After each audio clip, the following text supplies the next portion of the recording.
যার পারিবারিক শান্তির দরকার তার নামাজের দরকার। জীবন যুদ্ধে টিকে থাকার জন্য যে ধৈর্যের মতো নিয়ামত দরকার, ওই ধৈর্য যেটা দোকান থেকে কিনে পাওয়া যায় না, রব থেকে লাগে আসতে হয়, ওই ধৈর্য যাদের দরকার তাদের নামাজ পড়া দরকার। অল্পতে কিভাবে সন্তুষ্ট থাকা যায়, যারা কবরকে আলোকময় দেখার ইচ্ছা আছে তাদের নামাজের দরকার। এই শান্তি যারা পেতে চায় তাদের নামাজের দরকার। যার রিজিকে বরকত দরকার তার নামাজ পড়া দরকার। যার অন্তরে শান্তির দরকার তার একটু রবের দরবারে সিজদা দেওয়া দরকার। যার ব্রেন একটু রিল্যাক্সিং দরকার তার একটু ওযু করে নামাজ পড়া দরকার। যার ইজ্জতের দরকার তার রবের দরবারে স্বইচ্ছায় ঝুঁকা দরকার। যার ঘরে রহমতের বৃষ্টি দরকার তার ঘরে একটু কোরআন তেলাওয়াত আর নামাজের দরকার। হাসরের ময়দানে ইজ্জত পাওয়ার যার ইচ্ছা তার নামাজ পড়া দরকার। জান্নাতের দরজা যার জন্য রবের রহমতে খুলে যাবে এই আশা, তার নামাজ পড়া দরকার। নামাজের আমাদের দরকার নেই, আমাদের নামাজের দরকার। আমাদের সেই ইজ্জতটাই দরকার যেই ইজ্জতের উপর রব্বুল আলামিন খুশি আছে। আমাদের ঘরে সেই শান্তিটা দরকার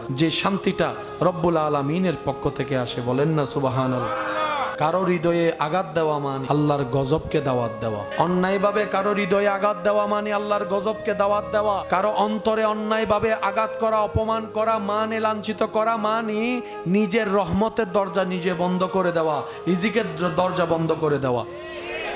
আমরা অন্যের দোষ যেভাবে দেখি নিজের দোষগুলোকে সেভাবে ঢেকে ফেলি। অন্যের ছেলে মেয়ে কোনো ভুল করলে যেভাবে আমরা প্রজেক্টর লাগাই দেখানোর চেষ্টা করি, নিজের ঘরের মানুষ ভুলগুলোকে করলে তখন আমরা বিভিন্ন উকিল হিসেবে অজুহাত দিয়ে ঘটনা ঢাকার চেষ্টা করি। নিজের গুনাহের পাল্লা দিয়ে অন্যের গুনাহ মাপার চেষ্টা করি আপনি আমি। মনে রাখবেন আমাদের বেশিরভাগ নেক আমল নষ্ট হয় কয়েকটা কারণে। তার মধ্যে একটা কারণ হচ্ছে অন্যের গীবত করা, অন্যের বদনাম করা, অন্যের নামে কুৎসা রচনা করে আমরা নিজেদের সওয়াব তাদেরকে দিয়ে দিচ্ছি, তাদের গুনাহ আমরা নিয়ে নিচ্ছি। রব বলে যে খাওয়াই আমি, ও বান্দা তোর টেনশন করার দরকার নাই তো, আমি রাজ্জাক, সব সৃষ্টি রিজিকের দায়িত্ব আমি আল্লাহ, আর আমি ইন্নাল্লাহা আলা কুল্লি শাইইন কাদির। সুতরাং তোদের টেনশন করার দরকার নেই। আল্লাহ আমরা এখন কি করব? রব বলে যে আমার এবং আমার নবীর দেওয়া বিধান মোতাবেক জীবন চলার চেষ্টা কর। তুই তাওয়াক্কুল করবি আমার উপর, প্রাণ মন উজাড় করে ভালোবাসবি আমার নবী রাহমাতুল্লিল আলামিনকে। তুই যদি বিশ্বাস করস, ভরসা রাখস আমার উপর রাখার মতো, আমি আল্লাহ তোর সাথে ওয়াদা করলাম, ওয়া মান ইয়াত্তাকিল্লাহ ইয়াজআল লাহু মাখরাজান ওয়া ইয়ারযুকহু মিন হাইসু লা ইয়াহতাসিব। যদি আমার উপর ভরসা করতে পারস, তোর বাপ যদি নাও থাকে, তোর মাও যদি না থাকে, তোর চাচা জ্যাঠা মামা যদি সাপোর্টও না করে, আমি আল্লাহ তোর সাথে ওয়াদা করলাম এমন এমন জায়গা থেকে তোকে আমি রিজিক এনে দিব, তুই শুধু পেতে থাকবি আর অবাক হতে থাকবি, পেতে থাকবি অবাক হতে থাকবি, পেতে থাকবি অবাক হতে থাকবি, অবাক হতে হতে আমি রবের দরবারে শুকরিয়া করতে থাকবি। সুবহান। এইরকম একজন রাজ্জাক মালিক থাকতে আমাদের দুই নম্বরই করার, অন্যায় কাজ করার, হারামের দিকে যাওয়ার কোনো দরকার। এই পৃথিবীতে যারা নামাজ পড়ে তারাও খায়, যারা নামাজ পড়ে না তারাও খায়। তো রিজিক দিচ্ছেন কে? নামাজি রিজিক পাচ্ছে বুঝলাম, বেনামাজি কিভাবে রিজিক পেল? রব বলে যে আনার রহমান, এজন্য রিজিক পাচ্ছে। রহমান হচ্ছেন এমন একজন আল্লাহ যিনি সবাইকে দেন, আপন পর সবাইকে দেন, সবাইকে দেন, সবাইকে। যারা রবকে এক মানে তাদেরকেও দেন, যারা রবকে বিশ্বাস করে না তাদেরকেও দেন। নিঃশ্বাস কার? রহমত। তো যারা রবকে মানে না তাদেরও তো নিঃশ্বাস চলে, কারণ কি? তিনি রহমান। আরেকটা নাম বাকি আছে, সেটা কি? আরো জোরে বলি, রহিম। রব বলে আমি রহমান, আনার রহমান, আমার এই রহমত সবার জন্য। আনার রহিম সবার জন্য নয়, আমার প্রেমিক বান্দাদের জন্য। আমি রহমান ফিদ দুনিয়া, আনার রহিম ফিল আখিরাহ। আমি হাসরের ময়দানে রহিম, আমার গুনাহগার বান্দা যারা আছে, যাদের অন্তরে বিন্দু পরিমাণ ঈমান থাকবে, তাদেরকে জাহান্নামী থেকে জান্নাতি করার জন্য আনার রহিম। রাস্তা দিয়ে হেঁটে যাচ্ছেন, হঠাৎ করে আপনার চোখে এমন একটা জিনিস পড়লো যেটা দেখেই আপনার মনে হচ্ছে এই জিনিসটাতে কেউ হয়তো ব্যথা পাবে। আপনি আপনার ব্যস্ত সময় থেকে মাত্র 1 সেকেন্ড, 2 সেকেন্ড, 3 সেকেন্ড সময় নষ্ট করে জিনিসটা সরিয়ে নিরাপদ জায়গায় রেখে দিলেন, বাস কাজ এতটুকু। এই ছোট্ট যে কাজ আপনার আমার চোখেও লাগে না, মনে রাখবেন আল্লাহর ভয়ে নবীর প্রেমে করা ছোট্ট ছোট্ট কাজ হাসরের ময়দানে বিশাল সওয়াবের পাহাড় হয়ে যাবে। এই ছোট্ট কাজ যেটা আপনি সরিয়ে দিয়েছেন, একটা প্যারা কিংবা কষ্টদায়ক বস্তু, অন্য আরেকজন আল্লাহর বান্দাকে আপনি আঘাত পেতে দেননি আপনার জায়গা থেকে, এটা যদি রবের কাছে পছন্দ হয়ে যায়, এমনও হতে পারে ওই একটা কাজের জন্য আল্লাহ তাআলা আপনার সারা জীবনের গুনাহ মাফ করে জাহান্নামী থেকে জান্নাতি পর্যন্ত বানাই দিবেন। বলেন সুবহান। অনেক মেয়ের বিবাহ হচ্ছে না শুধু বাবা না থাকার কারণে, অনেক ছেলের বিবাহ হয় না বাবা না থাকার কারণে। এবার আপনারা একটু ভেবে বলুন, হায়াত মওতের মালিক কে? আপনি হয়তো মেয়ের বাবা দেখে বিয়ে দিয়েছেন, ভালো কথা, পরের দিন সকালে যদি মেয়ের বাবা মারা যায়, কে ধরে রাখবে? উনি কি আজীবন থেকে যাবে? আমি অনুরোধ করে বলবো, হায়াত মত এটা আল্লাহর সিদ্ধান্ত। এখানে আপনার আমার নাক গলানোর কোনো অধিকার, কোনো সুযোগ। কারো ঘরে যদি দেখেন যে বাবা নেই, তাহলে আরো দ্রুতভাবে সেখান থেকে বিয়ে দেওয়ার চেষ্টা করবেন, বিয়ে করানোর চেষ্টা করবেন। কারণ যে এতিমের মাথার উপর হাত রাখে মায়ার হাত, ওই ব্যক্তির মাথার উপর আল্লাহর রহমতের চাদর থাকে। কোথাও যদি এতিম দেখেন, ওনাদেরকে অবমূল্যায়ন করলে আমরা অমানুষ হয়ে যাব, আল্লাহর দরবারে আল্লাহর কাঠগড়ায় আমরা আসামি হয়ে যাব। এই সমস্ত নোংরা মন মানসিকতা আমাদের পরিবর্তন করার দরকার আছে না নাই? কোনো মেয়ের বিবাহ হবে না বাবা না থাকার কারণে, বড় ভাই না থাকার কারণে, এটার চাইতে বড় নোংরা মন মানসিকতা আর কিছু হতে পারে? হায়াত মওতের মালিক, রাখবে কি রাখবে না সিদ্ধান্ত কার? আর একটু জোরে বলেন, সিদ্ধান্ত কার? আর আল্লাহর সিদ্ধান্তে কারো ইন্টারফেয়ার করার কোনো সুযোগ। এখন আমাদের সমাজের একটা নিয়ম, আমরা নিজের ঘরের খবর না রাখলেও মানুষের ঘরের খবর খুব ভালো রাখি। নিজের ঘরের কন্ডিশন যদি আমরা নাও বুঝি, মানুষের হাঁটা চলা চেহারা দেখে অন্যের কন্ডিশন খুব অল্পতে আমরা যাচাই বাছাই করতে পারি। কথা বলেন ঠিক কিনা? অনেক সময় দেখবেন মেয়েদেরকে দেখতে এসে যদি কোনো কারণে বিয়ে না হয়, পাত্রপক্ষ উত্তর না দেয় কিংবা ফেরত যায়, পুরো এলাকায় এগুলা নিয়ে বদনাম চলতেই থাকে। আজীব ব্যাপার, আজীব ব্যাপার। ওই মেয়েটার উপর তখন কি যায়, কখনো কি একবার আমরা বুঝার চেষ্টা করেছি কি পরিমাণ অপমান লাগে তখন? আল্লাহর ওয়াস্তে কাজগুলা করেন না। কখনো যদি এরকম কোনো কথা শুনেন, আপনার কানে আসে, যে বলতে আসবে তাকে আপনি স্টপ করে দিবেন, চুপ করে দিবেন। আপনি প্রথম কথায় বলবেন, বিয়ে শাদী আল্লাহর হুকুম, যার যেখানে আছে সেখানেই হবে, তোমার আমার ভাবতে হবে না। যখন সময় হবে যার, তখন অটোমেটিক বিয়ে হয়ে যাবে। বলেন না সুবহানাল্লাহ। এই সমস্ত কথা নিয়ে কথা টানাটানি করা কোনো ভালো মানুষের কাজ হতে পারে? কারো ঘরে যদি বিয়ের পরে দেখবেন 1 বছর পরে সন্তান হয়েছে, কারো ঘরে 6-7 বছর পরও সন্তান হচ্ছে না, এবার আশেপাশের যারা আছে তারাই গিয়ে ওই মাকে কথা শোনায়, তোমার কোনো সমস্যা আছে মনে হয়, তুমি এমন মনে হয়, তুমি অমন মনে হয়, হাজার কথা। এবার আওয়াজ দিয়ে বলুন, সন্তান দেওয়ার মালিক কে? ছেলে হবে না কন্যা হবে সিদ্ধান্ত কার? তাহলে আপনি আমি নাক গলানোর কে? আপনি আমার তো নাক গলানোর কোনো সুযোগ। রব বলে যে ছেলেও আমি বানাই, কন্যাও আমি বানাই। আমার বান্দার যখন উপযুক্ত সময় হবে, আমি আল্লাহ তখন তাকে সন্তান দান করে নিয়ামত দান করব। সুবহানাল্লাহ। আর রবের হিকমত, প্ল্যানিং বুঝার মতো যোগ্যতা ক্ষমতা আমাদের কারো। সেজন্য এই সমস্ত বিষয়ে আমাদের মুখকে বন্ধ রাখার চেষ্টা করতে হবে, কারণ আমাদের কথায় যেন কারো অন্তর ভেঙে না যায়। সবচাইতে বড় ঝামেলা কি? এটা অনিয়ন্ত্রিত এই যে জবান, এটার কারণে আমাদের দুনিয়াও শেষ হচ্ছে, আখিরাতও শেষ হচ্ছে। আল্লাহ রাসূল সাল্লাল্লাহু আলাইহি ওয়াসাল্লাম বলেছেন সাহাবাকে, কুফা হাযা, এটাকে কন্ট্রোল করো, এটা কন্ট্রোল, বাকি সব কন্ট্রোল হয়ে যাবে। বলেন না সুবহানাল্লাহ।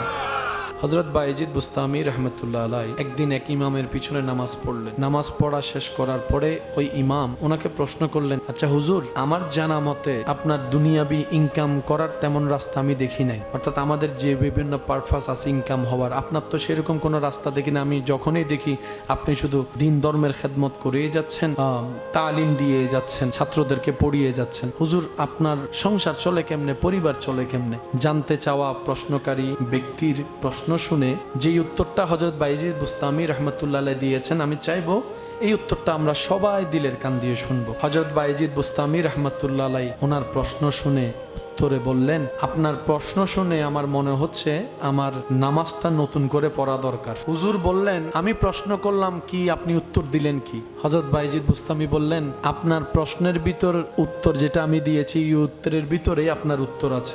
হুজুর বুঝলাম না। এবার বায়েজিদ বুস্তামি বললেন, আমি আপনার পিছনে যে নামাজ পড়লাম, আমার এখন মন বলছে নামাজ আবার পড়তে, কারণ আমার নামাজ হয়নি। বলে যে হুজুর কেন এই কথা বললেন? বলে যে এমন একজনের পিছনে আমি নামাজ পড়েছি যিনি জানেই না সৃষ্টির রিজিক দাতাকে। বলে না হুজুর, আমি জানি তো রিজিক দাতা আল্লাহ। তখন বায়েজিদ বুস্তামি বলে, যেহেতু রিজিক দাতা আল্লাহ, ওই আল্লাহ তো কাউকে উপবাস রাখে না। সকাল বেলা বের হওয়া ছোট্ট ছোট্ট পাখি সন্ধ্যা বেলায় ঘরে আসতে আসতে পেট ভরপুর করে দেয় আল্লাহ। সুবহানাল্লাহ। সাগরের তলে বিশাল আকৃতির মাছ, যে মাছগুলাকে পেট ভরে খাওয়াই কে? জঙ্গলে কোনো চাকরি ব্যবসা নাই, পশু পাখিকে খাওয়াই কে? ছোট্ট ছোট্ট পিঁপড়া, এই ছোট্ট পিঁপড়ার পেট ভাই কত বড় হতে পারে, এই পিঁপড়াগুলাকে খাওয়াই কে? সব সৃষ্টির রিজিকের দায়িত্ব আল্লাহর। এই বিশ্বাসটা সবসময় মনের মধ্যে রাখবে। তা আপনার আমার কাজ কি হাত গোটায় বসে থাকা? না, আপনার আমার কাজ হচ্ছে আপন জায়গা থেকে লিগেলি ভাবে সর্বোচ্চ চেষ্টা করা, ঘাম ঝরানো, বাস এতটুকু চেষ্টা করা, ঘাম ঝরানো, পরিশ্রম করা। কেউ কাউকে পৃথিবীতে খাওয়াই নাই, খাওয়াবেও না। এমনকি আপনি আমি দুনিয়াতে আসার পরে যে মায়ের স্তনের দুধ খেয়েছি সেটাও মা খাওয়াই নাই। আপনি আমি দুনিয়াতে আসার 3 মাস আগেও আপনার আমার মায়ের স্তনে দুধ ছিল না, কিন্তু যখনই আপনি আমি দুনিয়াতে চলে আসলাম অটোমেটিক মায়ের স্তনে দুধ দিয়ে দিলেন কে? এখানে একটা প্রশ্ন সবার মনে, ভালো করে যারা চলে তারা কষ্টে আছে, হালাল ইনকাম যারা করে কষ্টে আছে, যারা 2 নাম্বারই করে দেখ কি শাইনশকত ভাবে চলতেছে। এটা তো আপনি আমি দুনিয়া চশমা দিয়ে না দেখছি শাইনশকত। একটু আখেরাতে চশমাটা লাগাই দেখেন তো, এটার তো শেষ আছে, ওইটার কোনো শেষ। এখানে সুখ হচ্ছে 2 সেকেন্ড, ওখানে সুখ শান্তি হচ্ছে আজীবন। তো সাধারণ মানুষ আমরা বিভ্রান্তে পড়ি কোথায়? আমরা দুনিয়ার চশমা দিয়ে দেখি। আর আল্লাহ প্রেমিক যারা, তারা দুনিয়ার চশমা দিয়ে দেখে না, তারা আখেরাতে চশমা দিয়ে দেখে, বলে ধৈর্য ধরে দুনিয়ার জীবন পার করে দেয়। বলেন না সুবহানাল্লাহ। পুরা সৃষ্টি জগৎ চলে রবের রহমতে। রবের রহমত ছাড়া একটা গাছের পাতা নড়া সম্ভবপর নয়। জিব্রাইল জানে রবের রহমতের কথা, মিকাইল জানে রবের রহমতের কথা, ইসরাফিল জানে রবের রহমতের কথা, আজরাইল জানে রবের রহমতের কথা।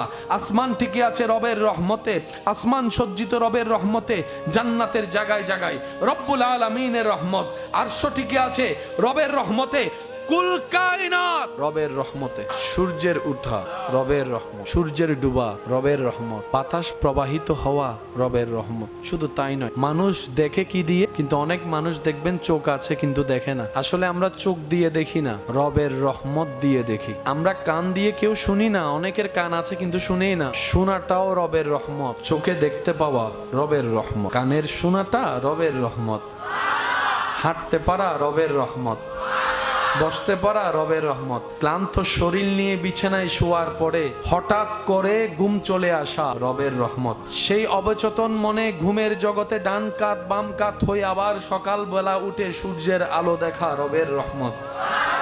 নিঃশ্বাস নেওয়া রবের রহমত, নিঃশ্বাস ফেলা রবের রহমত, খাবার খাওয়া রবের রহমত, ডোক গিলাটা রবের রহমত, পেটে যাওয়াটা রবের রহমত, খাবার হজম হওয়া রবের রহমত, শরীরের হার্টবিটের প্রত্যেকটা ছন্দ রবের রহমত, সকালের সূর্য ওঠা রবের রহমত, সন্ধ্যাবেলা ডুবিয়ে যাওয়া রবের রহমত, চন্দ্র রবের রহমত, বাতাস রবের রহমত, আকাশ রবের রহমত, জমিন রবের রহমত, সাগরের প্রতিটা ঢেউয়ে ঢেউয়ে রবের রহমতের জানান দেয় সুবহানাল্লাহ।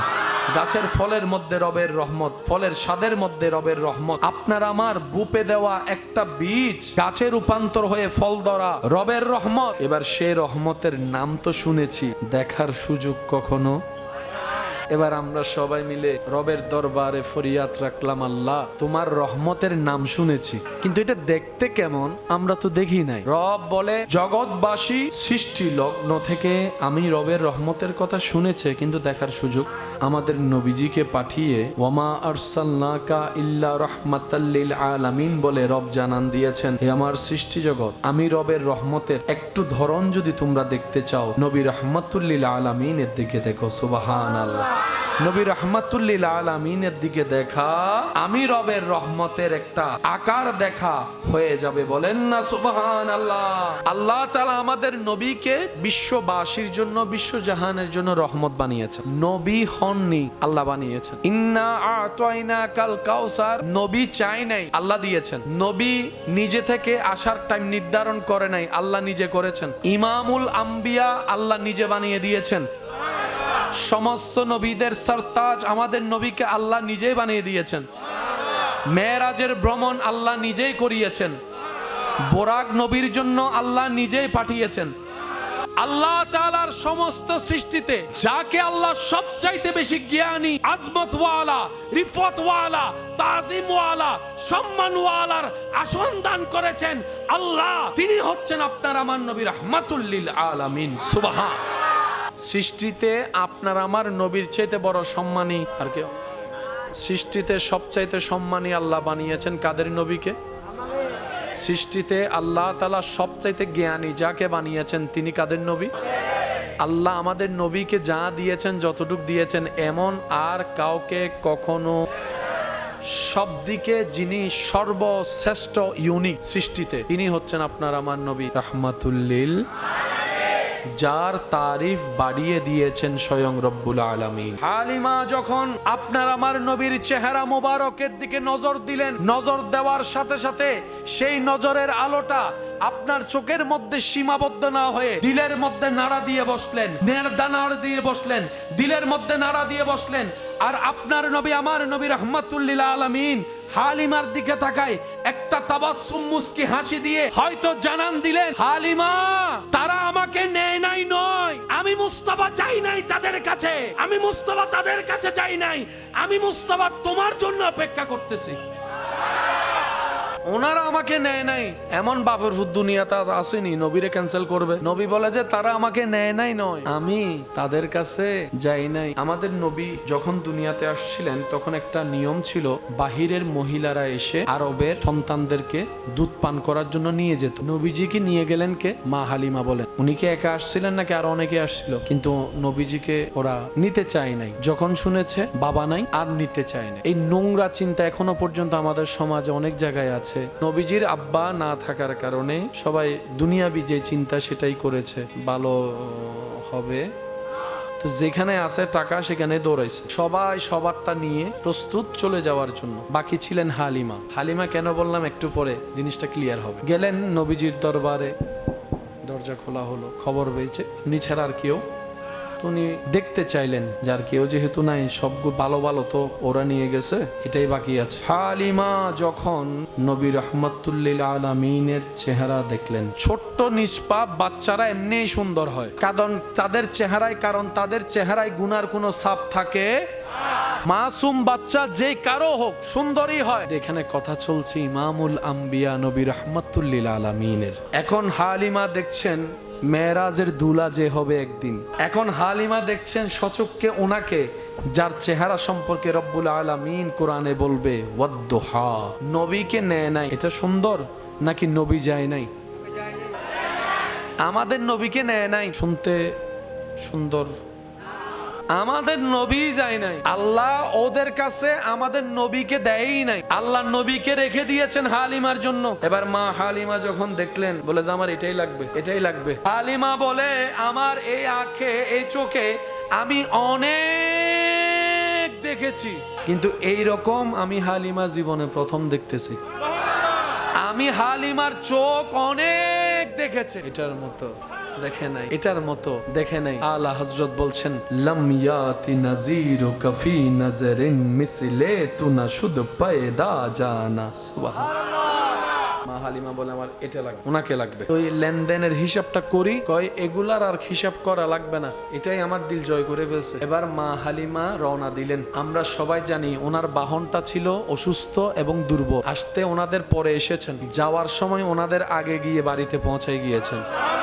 এবার হালিমা রাদিয়াল্লাহু তাআলার যে বাহনটা ছিল দুর্বল অসুস্থ, যখন হালিমাতুস সাদিয়া নবীকে কোলে নিয়ে বাহনে উঠলেন, আল্লাহ পাক বলে যে এই বাহন আর দুর্বল থাকতে পারবি না তুই, এটার নাম বরকত। নবীজিকে কোলে নিয়ে যখন মা হালিমা উঠলেন, ওটার স্পিড পাওয়ার এমন ভাবে বেড়ে গেল যেন ঘোড়াও হার মেনে যাচ্ছে, ঘোড়াও হার মেনে যাচ্ছে, ঘোড়াও হার মেনে যাচ্ছে। ও বাহন, তোমার এই শক্তি আসলো কোত্থেকে? বলে যে আমি নিজেই ভাবনায় পড়ে গেলাম, এমন শক্তি আমার থেকে আসলো কোত্থেকে? আমি তো নিজেই দুর্বলতার মধ্যে আছি। তখন আল্লাহর রহমত থেকে হয়তো আওয়াজ আসে, ও বাহন, তোর উপর আমার হাবিব উঠেছে। আমার হাবিব যে বাহন উঠবে সে পিছনে থাকতে পারে না, পরাজিত হতে পারে না, সবার শেষে থাকতে পারে না। আমার হাবিব ইমামুল আম্বিয়া, ওনার অবস্থান সবার আগেই থাকতে হবে।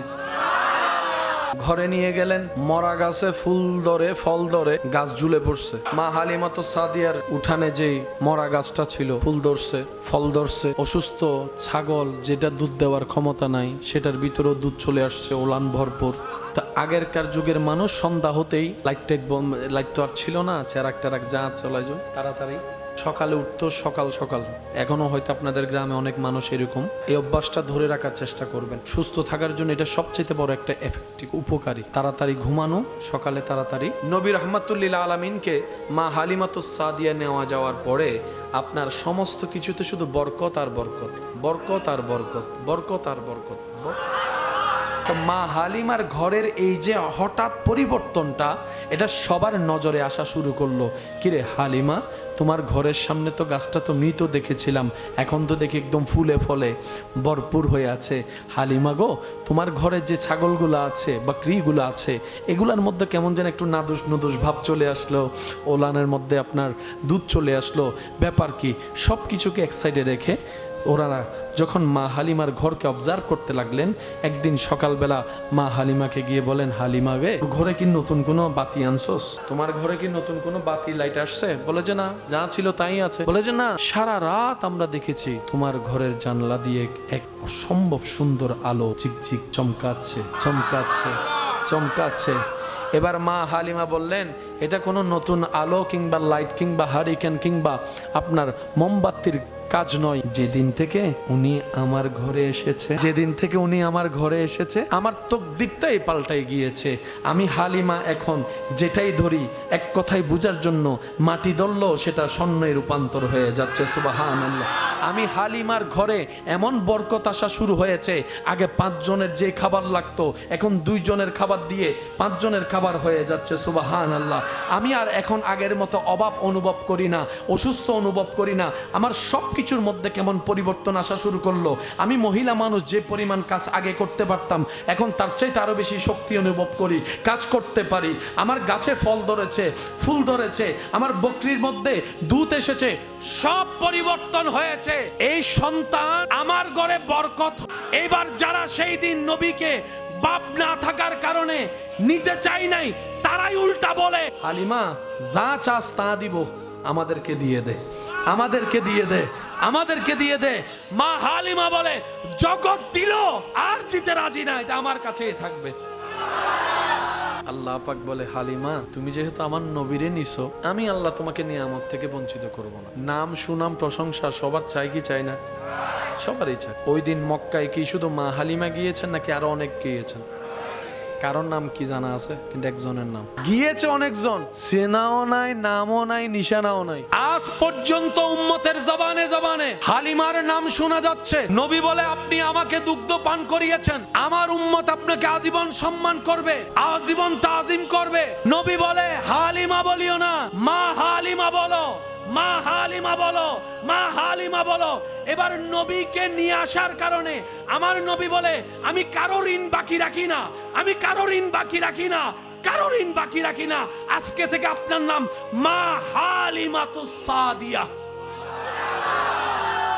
বাকি মনে রাখবেন, এটা আল্লাহ এবং রসুল কারো জিনিস বাকি রাখেন। আমাদের কাজে তো একটু হলো দেরি হয়। নগদ বলতে কোনো শব্দ, দোকান থেকে কিছু নিল, দোকানদার টাকা ফেরত দিতে গেল, কিংবা আপনি পকেট থেকে, এই 2 সেকেন্ড 5 সেকেন্ড তো লাগেই। আল্লাহ এবং রসুলের কাজে 1 সেকেন্ডও বাকি রাখে না। তো যেখানে নগদ, একদম নগদ পাওয়া যায়, এটা হচ্ছে আল্লাহ এবং রসুলের দরবার। কিন্তু আমরা বোকা ব্যবসায়ী, তো ব্যবসা করতে জানি না, সেজন্য যেখানে বাকি হয় সেখানে দৌড়াই, যেখানে কোনো ফল নাই সেখানেই দৌড়াই, যেখানে কোনো লাভ নাই সেখানেই দৌড়াই, যেখানে লাভ ভরপুর সেখানে আপনার আমার অবস্থান নাই। সেটার হাজার প্রমাণের একটা বাস্তব প্রমাণ, নোংরা অন্যায় কাজে খুব দ্রুত আমরা যাই, যেখানে কোনো বাঁধা নাই। নেককার ভালো কাজে বাঁধা আর বাঁধা, বাঁধা আর বাঁধা। যে কোনো একটা খারাপ কাজ হবে, সবাই মিলে সহযোগিতা করবে।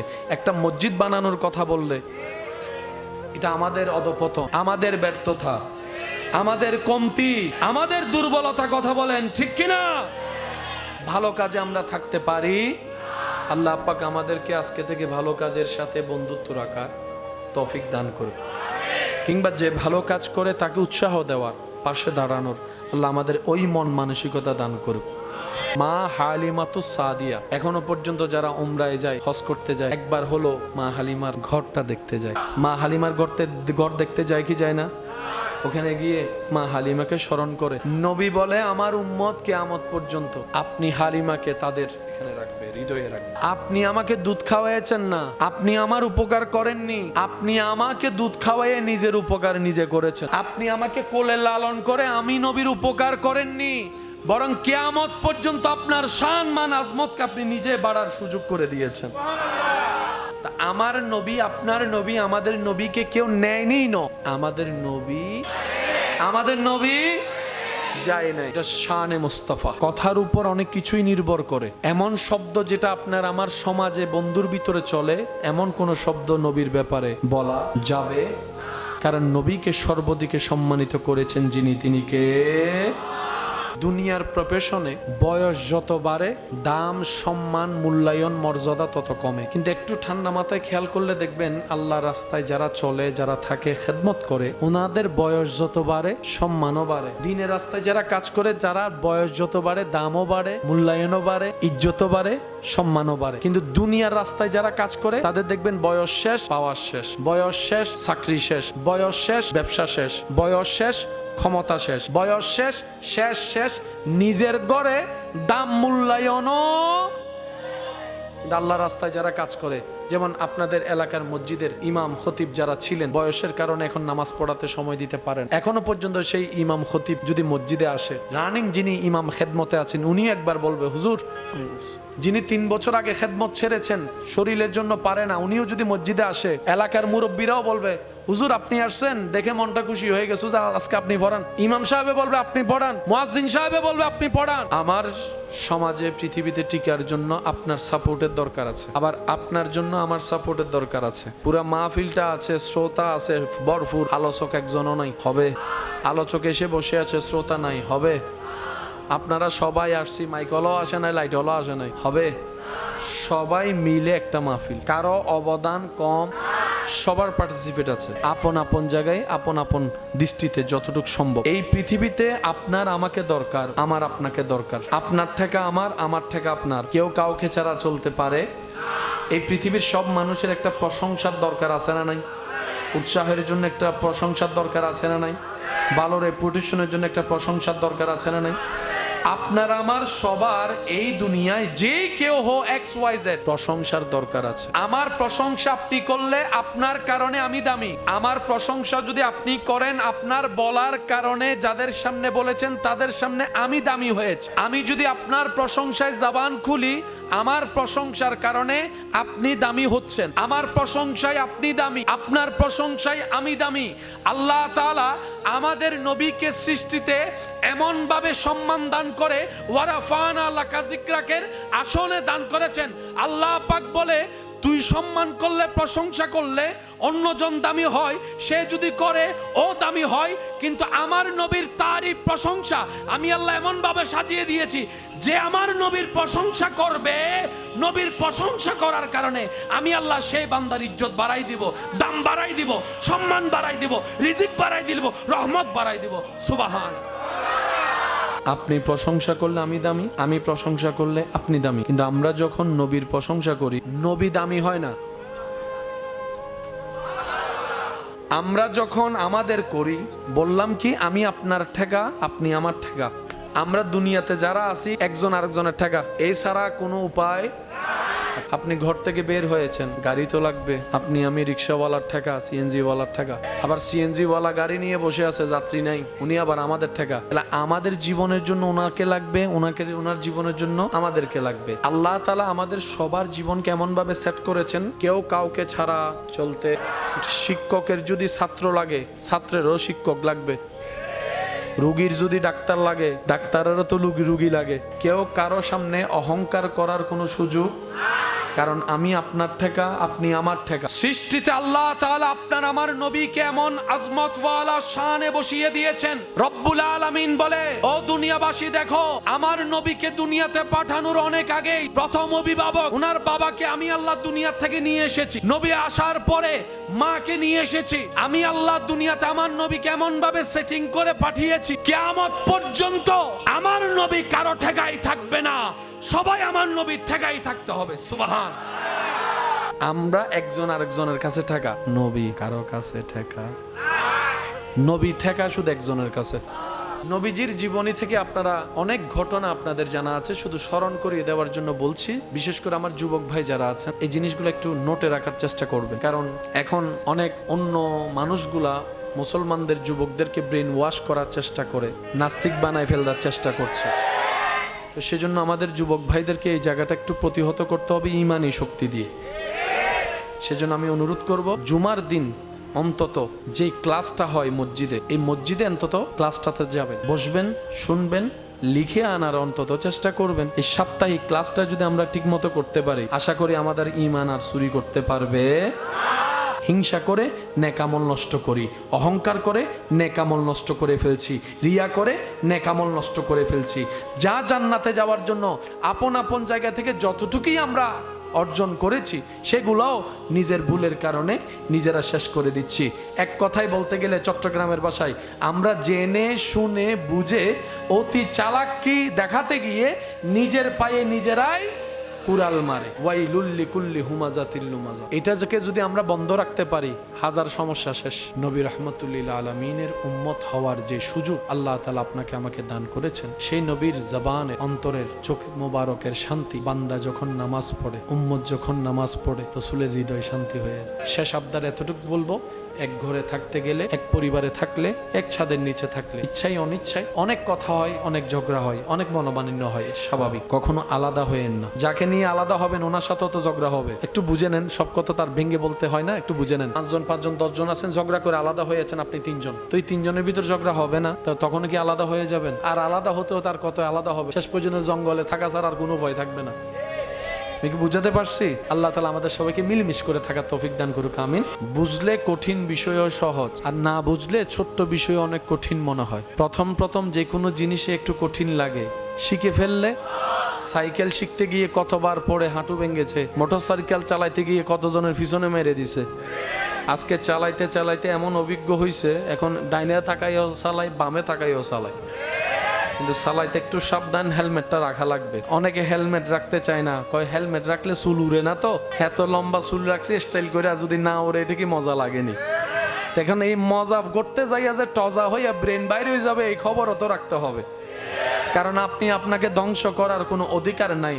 আপনার উপর এই সৃষ্টিতে সবচাইতে বড় অধিকার হচ্ছে, হক হচ্ছে আপনার মার, আপনার বাবার। আপনি নিজের মজা নিতে গিয়ে নিজেকে ধ্বংস করে, ক্ষতি করে, আপনার মা বাবার চোখে পানি আনার কোনো অধিকার আপনার আমার কারো। যারা হোন্ডা চালায় আমি অনুরোধ করব, সেফটি রেখে হোন্ডা চালানোর চেষ্টা করবেন, আর বেশি হাই স্পিডে যেন আমরা না চালাই। কারণ এই বেশি স্পিডে চালাইলে ছোট্ট একটা বড়ই বিসিও চাকার নিচে যদি বড়ই বিসি পড়ে অবস্থা কেন বোধ। তো সেজন্য একটু সাবধানে থাকার চেষ্টা করবেন। আল্লাহ আমাদেরকে একটু বুঝার তৌফিক দান করুক, আমিন। এবার আমি প্রশ্ন রাখবো, আপনারা বুঝে বুঝে উত্তর দিবেন। আসমানি অনেকগুলা কিতাব আছে না, সেখানে প্রধান কিতাব কয়টি?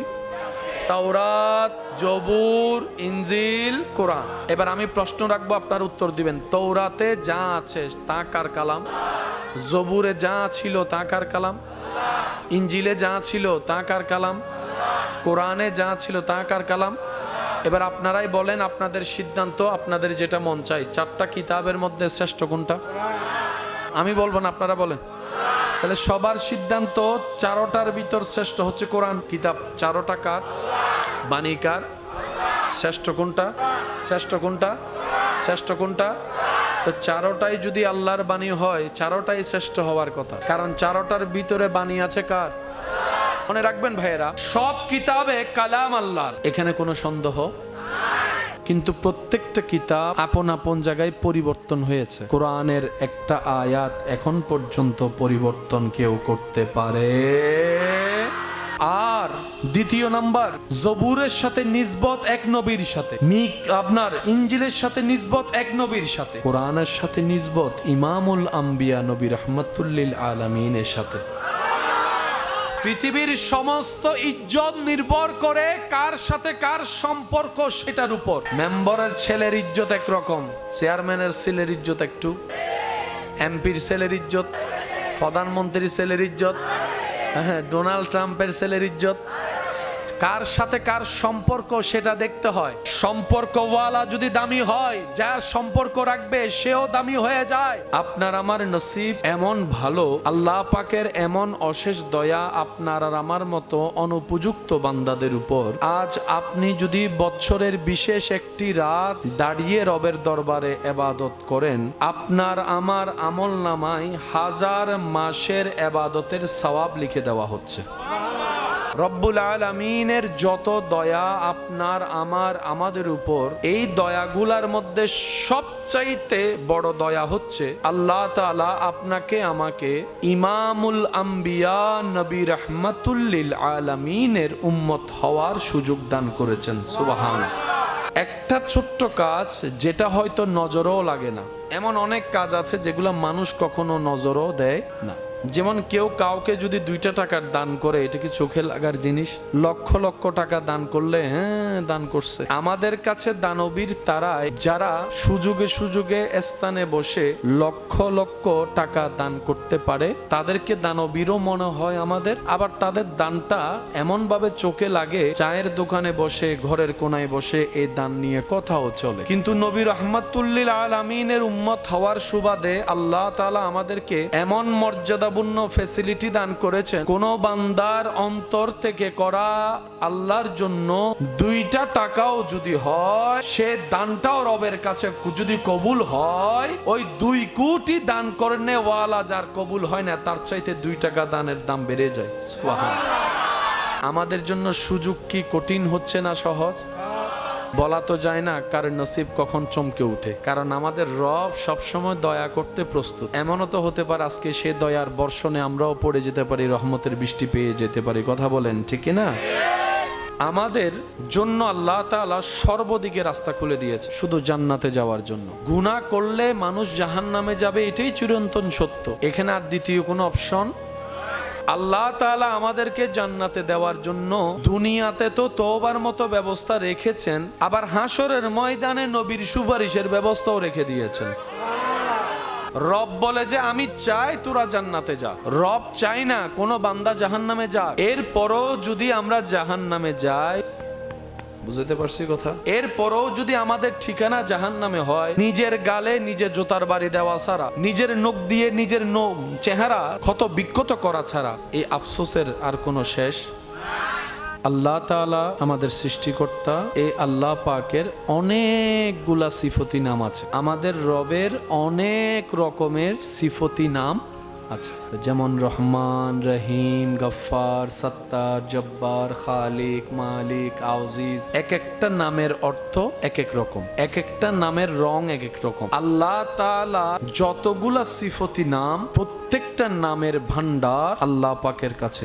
যে আল্লাহকে আপনি আমি স্রষ্টা হিসেবে মানি, সেই আল্লাহর হাজার হাজার সিফতি নামের ভিতর একটা নাম হচ্ছে রহমান, আর একটা নাম হচ্ছে রহিম। যে কোনো কাজ শুরু করার আগে যেই আয়াত আমাদের পড়ার সৌভাগ্য হয়, বিসমিল্লাহির, সেই বিসমিল্লাহর ভিতরও ওই নাম 2টাই আছে, আর রহমান আর রহিম। আবার যে সূরা ফাতিহা ছাড়া কোন নামাজের নামাজ হবে না, সেই সূরা ফাতিহার 2 নম্বর আয়াতও সেই নাম 2টাই দেখা যাচ্ছে, আর রহমান আর রহিম। কয়টা নাম? অনেকগুলা নাম আছে, বেশুমার নাম। কয়টা নামের কথা বললাম? 2টা। একটা হচ্ছে রহমান, একটা হচ্ছে রহিম। সচরাচর অর্থে যেটা আমাদের স্মরণে থাকে, পরম করুণাময়, অসীম দয়ালু। এই সারা পৃথিবীর সবকিছু কার রহমত? আমাদের নসিব এত সুন্দর, এত সৌভাগ্যময়, চাঁদ কপাল যেটাকে এক কথায় বললে হয়ে যায়। যে রবের ক্ষমা পাওয়ার জন্য সব নবীর উম্মতের যে পরিমাণ কষ্ট করা লেগেছে, সন্তুষ্টি করার জন্য যে পরিমাণ পরিশ্রম করা লেগেছে, আল্লাহ তাআলা নবী রাহমাতুল্লিল আলামিনের উম্মত হওয়ার সুবাদে আপনাকে আমাকে এমন সুযোগ, এমন ফ্যাসিলিটি দান করেছেন। আপনার আমার একটা তওবায় সারা জীবনের হাজার হাজার গুনাহ পর্যন্ত রব মাফ করে দিতে রাজি হয়ে। সুবহান আল্লাহ তাআলা আমাদের সবাইকে একটু বুঝার তৌফিক দান করুক বলি আমি। আমার কথায় কি কেউ কষ্ট নিচ্ছেন? আপনারা একটু বুঝে বলেন, আমাদের সমাজে এই সমস্ত বিষয়গুলো পরিবর্তন হওয়ার দরকার আছে কি নাই? আপনারা বলেন। শেষ কথায় চলে আসলাম, বিদায় বেলায় এই কথাটা বুঝলেই বাকি সব বুঝে চলে আসবে। ইসলাম কাদের দরকার? ইসলাম তাদের দরকার যারা বুদ্ধিমান, যারা জ্ঞানী, যারা নিজের ভালো বুঝে, নিজের লাভ বুঝে, তাদের ইসলাম দরকার। আর যারা আমাদের মতো গাদা বোকা, লাভের চাইতে লস বুঝি, আল্লাহ তাআলা আমাদেরকেও সেই তৌফিক দান করুক। আল্লাহ তাআলা আমাদের সবাইকে 5 ওয়াক্ত নামাজের সাথে বন্ধুত্ব রাখার তৌফিক দান করুক। বড়দেরকে সম্মান, চিনি না চিনি, চিনার দরকার নেই, বড় মানেই সম্মান। বড়দেরকে সম্মান, ইজ্জত, ছোটদেরকে স্নেহ মায়া করার মন আল্লাহ আমাদের সবাইকে দান করুক। আজকের মাহফিলকে কবুল আর মঞ্জুর করুক, আমিন। হৃদয়ের জানালাটা খুলে দাও না, হৃদয়ের খুলে দাও না, প্রেমে মন দাও না বান্দা, প্রভুর প্রেমে মন। দেখি সবাই মিলে পড়লে শুনতে কেমন লাগে। হৃদয়ের জানালাটা খুলে দাও না, প্রভুর প্রেমে মন সাড়া দাও না বান্দা, প্রভুর প্রেমে মন সাড়া দাও। উচ্চ আওয়াজ একবার বলি মারহাবা। ইমানদার ভাই গভীর মনোযোগ। দেখমে না দোলে শিশু, দোলে কোচি মুখে শাহাদাতের বাণী সে শোনায় রে সাগরে। দেখবি যদি আয় রে সাগরে,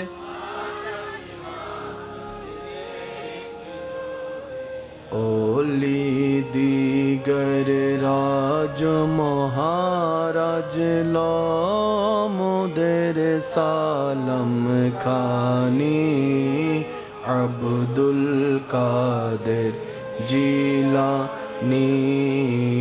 ওলি দিগর রাজ মহারাজ মোদের সালাম খানি, আব্দুল কাদের নি।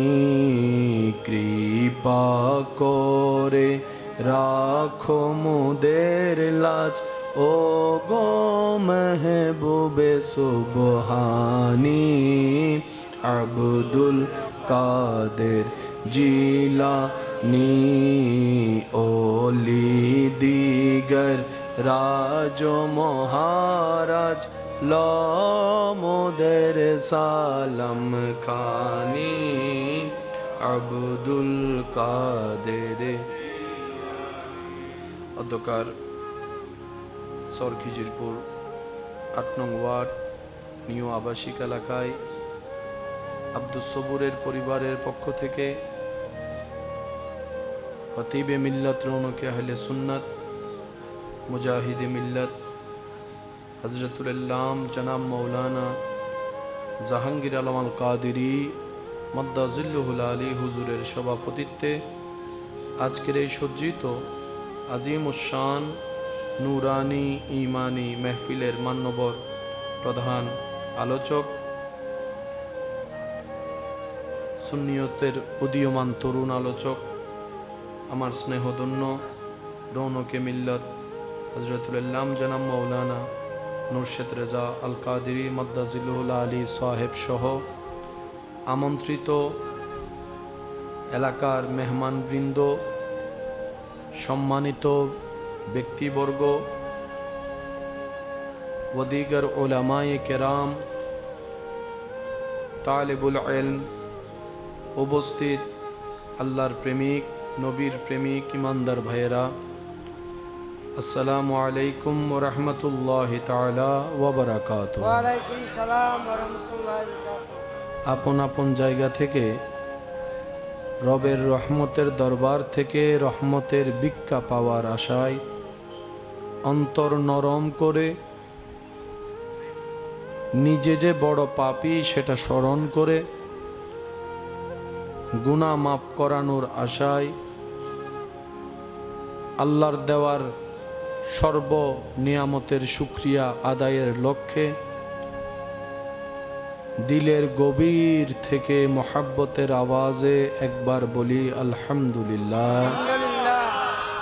আর একটু ইমানি আওয়াজে সবাই মিলে বলি আলহামদুলিল্লাহ। আল্লাহ তাআলা দয়া করে মেহেরবানি করে আমাদের সবার জীবনের কবিরা সগীরা গুনাহ মাফ করে দিন, বলি আমিন। আল্লাহ দয়া করে মেহেরবানি করে আমাদের সবার মা বাবার গুনাহ মাফ করে দিন, বলি আমিন। আমাদের যত আত্মীয় স্বজন এবং এই এলাকায় যত কবরবাসী এই মুহূর্তে কবরের কঠিন আযাবে কষ্ট পাচ্ছে, প্রত্যেকটি বান্দার দোয়ার উসিলায় আল্লাহ মেহেরবানি করে প্রত্যেকটি কবরবাসীকে আযাব থেকে মুক্তি দান করুক, আমিন।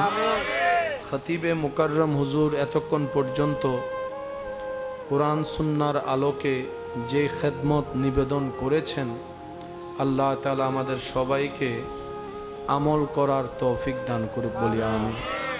আমার সম্মানিত ভাইয়েরা, আমি ভালোবাসার সাথে শ্রদ্ধার সাথে সবার কাছে নিবেদন রাখব, আল্লাহ তাআলা আমি অধমকে যতক্ষণ সময় বলার সুযোগ দিবেন, আল্লাহর ওয়াস্তে এই সময়গুলো একটু মনের কান দিয়ে শোনার চেষ্টা করবেন,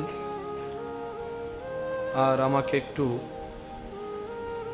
আওয়াজ দিয়ে সহযোগিতা করে নিজের মনোযোগের অস্তিত্বর প্রমাণ দিবেন বলে আশা রাখি।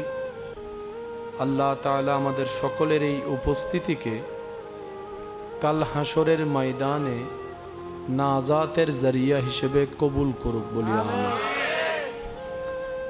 আমার ব্যক্তিগত তরফ থেকে আমি আস্তে আস্তে বলছিলাম, এমন আয়োজনগুলো আমি ব্যক্তিগতভাবে পছন্দ করি, আমার অন্তর ভালো লাগে।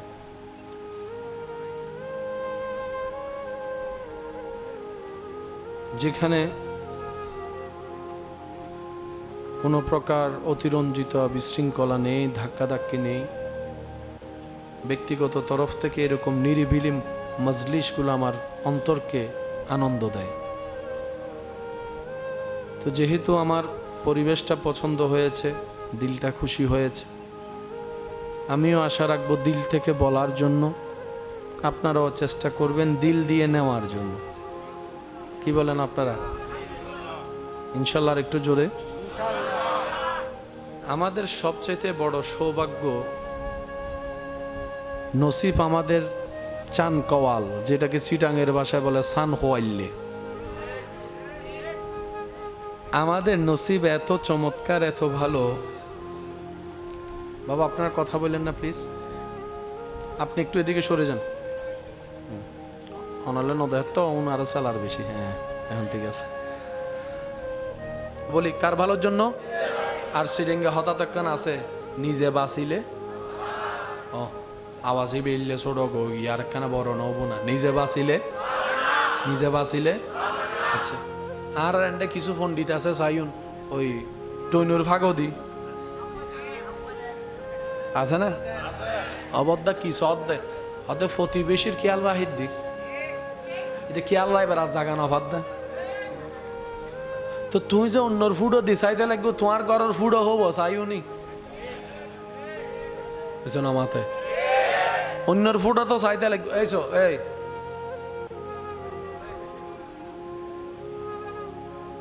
অন্যর ফুডও তো চাইতে লাগবো, তোমার ঘরের ফুডও হবো। অন্য বাড়ি আছে না, লাভ কি লস কি বাজি এন্ড বজনে চাইুন টিয়া হামাইবার জাল দান দাঁত ফরিয়ারা কি ওই মোবাইলত কি হদিন শুরু করছি আইন চিনে বাজি এনে আওয়াজ নগুজন কেউ কেউ নদা হাইন আয় হদ্দি আগে মিলেন না শোন আর ভাইয়া হামিং কিল্লে করের হারান আর ভাইয়া জানে মরত ফমানি টিয়ান মেশিন বাস্তব হতা বাজি মরত ফকলের মানুষে মনে করে টিয়ান মেশিন কিবা বাপ হোক চাচা হোক জেডা হোক বাই হোক ইতার হামল দিই শুধু গড়ত টিয়া দন আর হোনা হাম আছে না গুরু গুরু ফকলের মাথা তো ইয়ান আছে আই যাতে ফয় জন্মই আর তো টিয়া হামম ফুরিব এখন টিয়া জিককে হামম যায় ইকে দূরের দে হতা বুঝুন না ইয়ানোরও ব্যবহার করি রুইতে 2 নম্বরই করার দে আচ্ছা তার ভাইয়ের নামি লাগি ওই বন্দুক আছে দে প্রথমে হইবার সময় এন ভাবে হ দে মানে ঢুকিলেই লাভ ল ল 3 মাস গড়ানোর পরে হজ্জ টজ্জ ইরে দিনও কি প্রথমে কি লস উনাই না লাভও নাই যাতে ঢুকি গিয়ে তো আস্তে আস্তে দেখা দে লস হুন্দি হুন্দি আছে হ্যাঁ একখানা ধৈর্য ন ধরলে ভাবিনি, একখানা ধৈর্য ধরম ফরিব তো, হ্যাঁ পরিশ্রম ন করলে ভাবিনি তো তো গুতম ফরিব তো, হদিন আগে ন হস হদা আগে হইলে নুডুক্তি দি এতার লাই তো তুই আর একা ঢুকালি হয়তো তুই আর বন্ধু না আয় কে হেলা গত্তত ফরতাম ফইলে তুই দফর ইন্না বন্ধু ইল্লে বহুত ফকল আছে হয়তো আর মাইকুর আওয়াজুনের মা বাবারে ন জানাই ডরে ইতের তুন হজ্জ 100 200 500 করি লইয়ে রে ইয়া 3-4 হাজার 5,000 টাকা হজ্জত মিদি ফরি গি এখন ডাইনো ন দেহের মনত রাখবেন জিয়েন পরিশ্রম ছাড়া অল্পতে টিয়াই ইবে টিয়ানো ইবে অভিশাপ নো বুঝন ফালানার কথা কেউ যদি অনারা হয়তো কোনো পরিশ্রম নেই শুধু বইতে হবে দি বুঝিবেন দেন দেবুতুর কি আছে কিছু নমাতে কি আছে দেবুতুর আর কেন জোরানো হবে না কি আছে জামিলা আছে না তো ইল্লে সহজে যদি হামন যাইতু আর বাপসা যাতুন অনার বাপসা যাতুন দুবাই যাইয়া রে সৌদি আরব যাইয়া রে রইদুর ভিতরে বস্তাল গানোর দরকার কি ওয়া যুবকসকল মাতো না আরো জোর হ না সারাদিন ভর আর বাপ্প অনর বাপ্প দোয়ান মিদ্দি ফজরাত 8টা 9টা 6টা দোয়ান গুলিয়ে রে রাত 10টা পর্যন্ত বইতো না হাম্মাং কি বুঝাইতে পারলাম না অনারার হদে কয়েন টয়েন ইন বেগিন বৌতমি সারবার বন্ধ আমি কি বুঝাইতে পারলাম না কেউ যদি লাগিতা হন তো বা করি ফেরত আইন ওই গোসগি ইয়া বজন নতুন হদ দে হ্যাঁ উজুর ন জানে হতা হদ দে রে কে আর বন্ধুইতে ফালসার একখান লই দেয় ন দেখিন অনারা এন্ডে বর্ষি দি মাছ ধরে না বরকি মাছ ধরে না বরকির মধ্যে এনে দি দেয় ফানলা কিছু না লাগায় কি দে হ্যাঁ আদারিন দে খাল্লাই উইতের ফ্যাট ভরাই বেললাই নাকি নিজের ফ্যাট ভরি বেললাই আদার দেলে মনে নগর জন্য ইদের খাবার মাছা হদ্দা মানুষ বেশি বালা সাহারা খাবার দে মানুষ হদ্দা লাগাছো না হাসো না তারপরে না বুঝিবি আচ্ছা লাগানোর পরে মাছিবে কি চুরিবে চেষ্টা করে না না করে পানির ভিতর দূরে না নদূরে তোলানোর পরও দূরে না নদূরে যাতে বরকি কোলনে তো দূরে না নদূরে এটা বাইসতো চাই তো মানুষ হদ হাই উস্কা আমি কি বুঝাতে পারলাম না এবার আর যুবকসকল আর বাইকল আর হবো দে বদ্দা আই যাতে ফুয় জন্ম ইয়াতুন তো হামম ফরিব নলা গজ চলিব কেনে আয় একখান হতা হই ইয়ের নান মাথাত রাইলে বেগিন শেষ হইব না তাহলে একবার মন খুলে একবার দরুদ শরীফ পড়ুন আল্লাহুম্মা সাল্লি আলা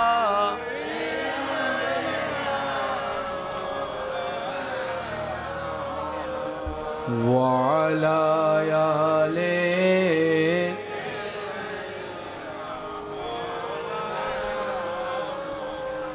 কবরে হাসরে কি হবে আমার কবরে হাসরে কি হবে মুসিবতে না পাই যদি মুসিবতে যদি করুণা তোমার কবরে হাসর কি হবে আমার কবরে হাসরে কি হবে উচ্চ আওয়াজ একবার বলি আলহামদুলিল্লাহ এই শান্তি যারা পেতে চায় তাদের নামাজের দরকার যার রিজিকে বরকত দরকার তার নামাজ পড়া দরকার যার অন্তরে শান্তির দরকার তার একটু রবের দরবারে সিজদা দেওয়া দরকার যার ব্রেন একটু রিল্যাক্সিং দরকার তার একটু ওযু করে নামাজ পড়া দরকার যার ইজ্জতের দরকার তার রবের দরবারে স্বেচ্ছায় ঝুঁকা দরকার যার ঘরে রহমতের বৃষ্টি দরকার তার ঘরে একটু কোরআন তেলাওয়াত তার নামাজের দরকার যার পারিবারিক শান্তির দরকার তার নামাজের দরকার জীবন যুদ্ধে টিকে থাকার জন্য যে ধৈর্যের মতো নিয়ামত দরকার ওই ধৈর্য যেটা দোকান থেকে কিনে পাওয়া যায় না রব থেকে লাগে আসতে হয় ওই ধৈর্য যাদের দরকার তাদের নামাজ পড়া দরকার অল্পতে কিভাবে সন্তুষ্ট থাকা যায় যারা কবরকে আলোকময় দেখার ইচ্ছা আছে তাদের নামাজের দরকার হাসরের ময়দানে ইজ্জত পাওয়ার যার ইচ্ছা তার নামাজ পড়া দরকার জান্নাতের দরজা যার জন্য রবের রহমতে খুলে যাবে এই আশা তার নামাজ পড়া দরকার নামাজ নামাজের আমাদের দরকার নেই, আমাদের নামাজের দরকার। আমাদের সেই ইজ্জতটাই দরকার যেই ইজ্জতের উপর রব্বুল আলামিন খুশি আছে। আমাদের ঘরে সেই শান্তিটা দরকার যে শান্তিটা রব্বুল আলামিনের পক্ষ থেকে আসে। বলেন না সুবহানাল্লাহ। কারো হৃদয়ে আঘাত দেওয়া মানে আল্লাহর গজবকে দাওয়াত দেওয়া। অন্যায়ভাবে কারো হৃদয়ে আঘাত দেওয়া মানে আল্লাহর গজবকে দাওয়াত দেওয়া। কারো অন্তরে অন্যায়ভাবে আঘাত করা, অপমান করা মানে, লাঞ্ছিত করা মানে নিজের রহমতের দরজা নিজে বন্ধ করে দেওয়া, রিজিকের দরজা বন্ধ করে দেওয়া। আমরা অন্যের দোষ যেভাবে দেখি, নিজের দোষগুলোকে সেভাবে ঢেকে ফেলি। অন্যের ছেলে মেয়ে কোনো ভুল করলে যেভাবে আমরা প্রজেক্টর লাগাই দেখানোর চেষ্টা করি, নিজের ঘরের মানুষ ভুলগুলোকে করলে তখন আমরা বিভিন্ন উকিল হিসেবে অজুহাত দিয়ে ঘটনা ঢাকার চেষ্টা করি। নিজের গুনাহের পাল্লা দিয়ে অন্যের গুনাহ মাপার চেষ্টা করি আপনি আমি। মনে রাখবেন, আমাদের বেশিরভাগ নেক আমল নষ্ট হয় কয়েকটা কারণে। তার মধ্যে একটা কারণ হচ্ছে অন্যের গীবত করা, অন্যের বদনাম করা, অন্যের নামে কুৎসা রচনা করে আমরা নিজেদের সওয়াব তাদেরকে দিয়ে দিচ্ছি, তাদের গুনাহ আমরা নিয়ে নিচ্ছি। রব বলে যে খাওয়াই আমি, ও বান্দা তোর টেনশন করার দরকার নাই তো, আমি রাজ্জাক, সব সৃষ্টির রিজিকের দায়িত্ব আমি আল্লাহ, আর আমি ইন্নাল্লাহা আলা কুল্লি শাইইন কাদির, সুতরাং তোদের টেনশন করার দরকার নেই। আল্লাহ আমরা এখন কি করব? রব বলে যে আমার এবং আমার নবীর দেওয়া বিধান মোতাবেক জীবন চলার চেষ্টা কর। তুই তাওয়াক্কুল করবি আমার উপর, প্রাণ মন উজাড় করে ভালোবাসবি আমার নবী রাহমাতুল্লিল আলামিনকে। তুই যদি বিশ্বাস করস, ভরসা রাখস আমার উপর রাখার মতো, আমি আল্লাহ তোর সাথে ওয়াদা করলাম, ওয়া মান ইয়াত্তাকিল্লাহ ইয়াজআল লাহু মাখরাজান ওয়া ইয়ারযুকহু মিন হাইসু লা ইয়াহতাসিব। যদি আমার উপর ভরসা করতে পারস, তোর বাপ যদি নাও থাকে, তোর মাও যদি না থাকে, তোর চাচা জ্যাঠা মামা যদি সাপোর্টও না করে, আমি আল্লাহ তোর সাথে ওয়াদা করলাম এমন এমন জায়গা থেকে তোকে আমি রিজিক এনে দিব, তুই শুধু পেতে থাকবি আর অবাক হতে থাকবি, পেতে থাকবি অবাক হতে থাকবি, পেতে থাকবি অবাক হতে থাকবি, অবাক হতে হতে আমি রবের দরবারে শুকরিয়া করতে থাকবি। সুবহান।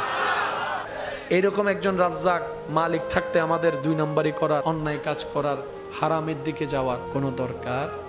এই পৃথিবীতে যারা নামাজ পড়ে তারাও খায়, যারা নামাজ পড়ে না তারাও খায়। তো রিজিক দিচ্ছেন কে? নামাজি রিজিক পাচ্ছে বুঝলাম, বেনামাজি কিভাবে রিজিক পেল? রব বলে যে আনার রহমান, এজন্য রিজিক পাচ্ছে। রহমান হচ্ছেন এমন একজন আল্লাহ যিনি সবাইকে দেন, আপন পর সবাইকে দেন, সবাইকে দেন, সবাই। যারা রবকে এক মানে তাদেরকেও দেন, যারা রবকে বিশ্বাস করে না তাদেরকেও দেন। নিঃশ্বাস কার রহমত? তো যারা রবকে মানে না তাদেরও তো নিঃশ্বাস চলে, কারণ কি? তিনি রহমান। আরেকটা নাম বাকি আছে, সেটা কি? আরো জোরে বলি, রহিম। রব বলে আমি রহমান, আনার রহমান, আমার এই রহমত সবার জন্য। আনার রহিম সবার জন্য নয়, আমার প্রেমিক বান্দাদের জন্য। আমি রহমান ফিদ দুনিয়া, আনার রহিম ফিল আখিরা। আমি হাসরের ময়দানে রহিম। আমার গুনাহগার বান্দা যারা আছে, যাদের অন্তরে বিন্দু পরিমাণ ঈমান থাকবে, তাদেরকে জাহান্নামী থেকে জান্নাতি করার জন্য আনার রহিম। রাস্তা দিয়ে হেঁটে যাচ্ছেন, হঠাৎ করে আপনার চোখে এমন একটা জিনিস পড়লো যেটা দেখেই আপনার মনে হচ্ছে এই জিনিসটাতে কেউ হয়তো ব্যথা পাবে। আপনি আপনার ব্যস্ত সময় থেকে মাত্র 1 সেকেন্ড, 2 সেকেন্ড, 3 সেকেন্ড সময় নষ্ট করে জিনিসটা সরিয়ে নিরাপদ জায়গায় রেখে দিলেন। বাস, কাজ এতটুকু। এই ছোট্ট যে কাজ আপনার আমার চোখেও লাগে না, মনে রাখবেন আল্লাহর ভয়ে নবীর প্রেমে করা ছোট্ট ছোট্ট কাজ হাসরের ময়দানে বিশাল সওয়াবের পাহাড় হয়ে যাবে। এই ছোট্ট কাজ যেটা আপনি সরিয়ে দিয়েছেন, একটা প্যারা কিংবা কষ্টদায়ক বস্তু, অন্য আরেকজন আল্লাহর বান্দাকে আপনি আঘাত পেতে দেননি আপনার জায়গা থেকে, এটা যদি রবের কাছে পছন্দ হয়ে যায়, এমনও হতে পারে ওই একটা কাজের জন্য আল্লাহ তাআলা আপনার সারা জীবনের গুনাহ মাফ করে জাহান্নামী থেকে জান্নাতি পর্যন্ত বানাই দিবেন। বলেন সুবহান। অনেক মেয়ের বিবাহ হচ্ছে না শুধু বাবা না থাকার কারণে, অনেক ছেলের বিবাহ হয় না বাবা না থাকার কারণে। এবার আপনারা একটু ভেবে বলুন, হায়াত মওতের মালিক কে? আপনি হয়তো মেয়ের বাবা দেখে বিয়ে দিয়েছেন, ভালো কথা, পরের দিন সকালে যদি মেয়ের বাবা মারা যায়, কে ধরে রাখবে? উনি কি আজীবন থেকে যাবে? আমি অনুরোধ করে বলবো, হায়াত মত এটা আল্লাহর সিদ্ধান্ত, এখানে আপনার আমার নাক গলানোর কোনো অধিকার, কোনো সুযোগ। কারো ঘরে যদি দেখেন যে বাবা নেই, তাহলে আরো দ্রুতভাবে সেখান থেকে বিয়ে দেওয়ার চেষ্টা করবেন, বিয়ে করানোর চেষ্টা করবেন। কারণ যে এতিমের মাথার উপর হাত রাখে মায়ার হাত, ওই ব্যক্তির মাথার উপর আল্লাহর রহমতের চাদর থাকে। কোথাও যদি এতিম দেখেন, ওনাদেরকে অবমূল্যায়ন করলে আমরা অমানুষ হয়ে যাব, আল্লাহর দরবারে আল্লাহর কাঠগড়ায় আমরা আসামি হয়ে যাব। এই সমস্ত নোংরা মন মানসিকতা আমাদের পরিবর্তন করার দরকার আছে না নাই? কোনো মেয়ের বিবাহ হবে না বাবা না থাকার কারণে, বড় ভাই না থাকার কারণে, এটার চাইতে বড় নোংরা মন মানসিকতা আর কিছু হতে পারে? হায়াত মওতের মালিক, রাখবে কি রাখবে না সিদ্ধান্ত কার? আর একটু জোরে বলেন, সিদ্ধান্ত কার? আর আল্লাহর সিদ্ধান্তে কারো ইন্টারফেয়ার করার কোনো সুযোগ। এখন আমাদের সমাজের একটা নিয়ম, আমরা নিজের ঘরের খবর না রাখলেও মানুষের ঘরের খবর খুব ভালো রাখি। নিজের ঘরের কন্ডিশন যদি আমরা নাও বুঝি, মানুষের হাঁটা চলা চেহারা দেখে অন্যের কন্ডিশন খুব অল্পতে আমরা যাচাই বাছাই করতে পারি। কথা বলেন ঠিক কিনা? অনেক সময় দেখবেন মেয়েদেরকে দেখতে এসে যদি কোনো কারণে বিয়ে না হয়, পাত্রপক্ষ উত্তর না দেয় কিংবা ফেরত যায়, পুরো এলাকায় এগুলা নিয়ে বদনাম চলতেই থাকে। আজীব ব্যাপার, আজীব ব্যাপার। ওই মেয়েটার উপর তখন কি যায়? কখনো কি একবার আমরা বুঝার চেষ্টা করেছি কি পরিমাণ অপমান লাগে তখন? আল্লাহর ওয়াস্তে কাজগুলা করেন না। কখনো যদি এরকম কোনো কথা শুনেন, আপনার কানে আসে, যে বলতে আসবে তাকে আপনি স্টপ করে দিবেন, চুপ করে দিবেন। আপনি প্রথম কথায় বলবেন, বিয়ে শাদী আল্লাহর হুকুম, যার যেখানে আছে সেখানেই হবে, তোমার আমার ভাবতে হবে না। যখন সময় হবে যার, তখন অটোমেটিক বিয়ে হয়ে যাবে। বলেন না সুবহানাল্লাহ। এই সমস্ত কথা নিয়ে কথা টানাটানি করা কোনো ভালো মানুষের কাজ হতে পারে? কারো ঘরে যদি বিয়ের পরে দেখবেন 1 বছর পরে সন্তান হয়েছে, কারো ঘরে 6-7 বছর পরও সন্তান হচ্ছে না, এবার আশেপাশের যারা আছে তারাই গিয়ে ওই মাকে কথা শোনায়, তোমার কোনো সমস্যা আছে মনে হয়, তুমি এমন মনে হয়, তুমি অমন মনে হয়, হাজার কথা। এবার আওয়াজ দিয়ে বলুন, সন্তান দেওয়ার মালিক কে? ছেলে হবে না কন্যা হবে সিদ্ধান্ত কার? তাহলে আপনি আমি নাক গলানোর কে? আপনি আমার তো নাক গলানোর কোনো সুযোগ। রব বলে যে ছেলেও আমি বানাই, কন্যাও আমি বানাই। আমার বান্দার যখন উপযুক্ত সময় হবে, আমি আল্লাহ তখন তাকে সন্তান দান করে নিয়ামত দান করব। সুবহানাল্লাহ। আর রবের হিকমত, প্ল্যানিং বুঝার মতো যোগ্যতা ক্ষমতা আমাদের কারো। সেজন্য এই সমস্ত বিষয়ে আমাদের মুখকে বন্ধ রাখার চেষ্টা করতে হবে, কারণ আমাদের কথায় যেন কারো অন্তর ভেঙে না যায়। সবচাইতে বড় ঝামেলা কি? এটা অনিয়ন্ত্রিত এই যে জবান, এটার কারণে আমাদের দুনিয়াও শেষ হচ্ছে, আখিরাতও শেষ হচ্ছে। আল্লাহ রাসূল সাল্লাল্লাহু আলাইহি ওয়াসাল্লাম বলেছেন সাহাবাকে, কুফা হাযা, এটাকে কন্ট্রোল করো, এটা কন্ট্রোল, বাকি সব কন্ট্রোল হয়ে যাবে। বলেন না সুবহানাল্লাহ।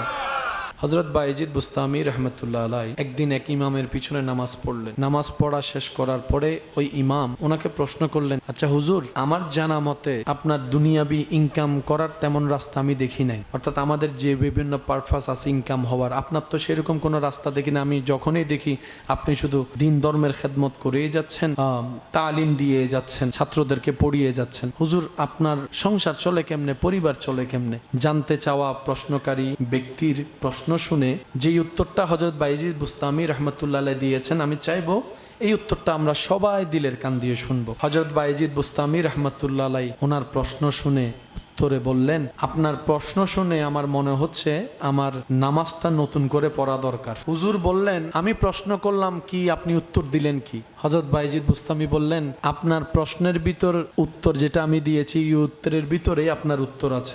হুজুর বুঝলাম না। এবার বায়েজিদ বুস্তামি বললেন, আমি আপনার পিছনে যে নামাজ পড়লাম, আমার এখন মন বলছে নামাজ আবার পড়তে, কারণ আমার নামাজ হয়নি।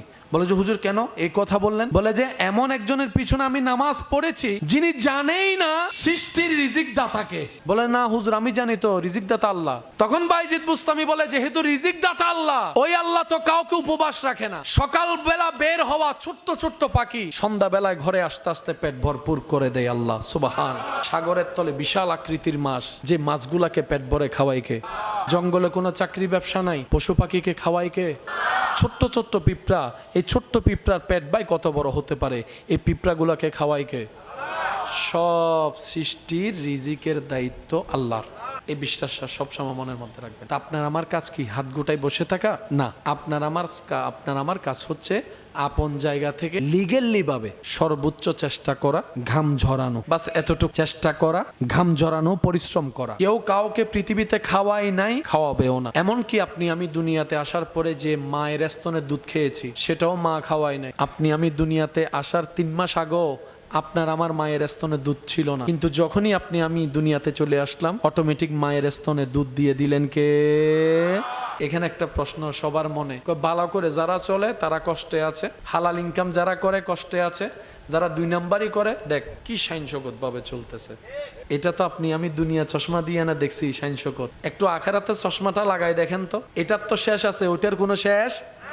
এখানে সুখ হচ্ছে 2 সেকেন্ড, ওখানে সুখ শান্তি হচ্ছে আজীবন। তো সাধারণ মানুষ আমরা বিভ্রান্তে পড়ি কোথায়? আমরা দুনিয়ার চশমা দিয়ে দেখি। আর আল্লাহ প্রেমিক যারা, তারা দুনিয়ার চশমা দিয়ে দেখে না, তারা আখিরাতে চশমা দিয়ে দেখে, বলে ধৈর্য ধরে দুনিয়ার জীবন পার করে দেয়। বলেন না সুবহানাল্লাহ।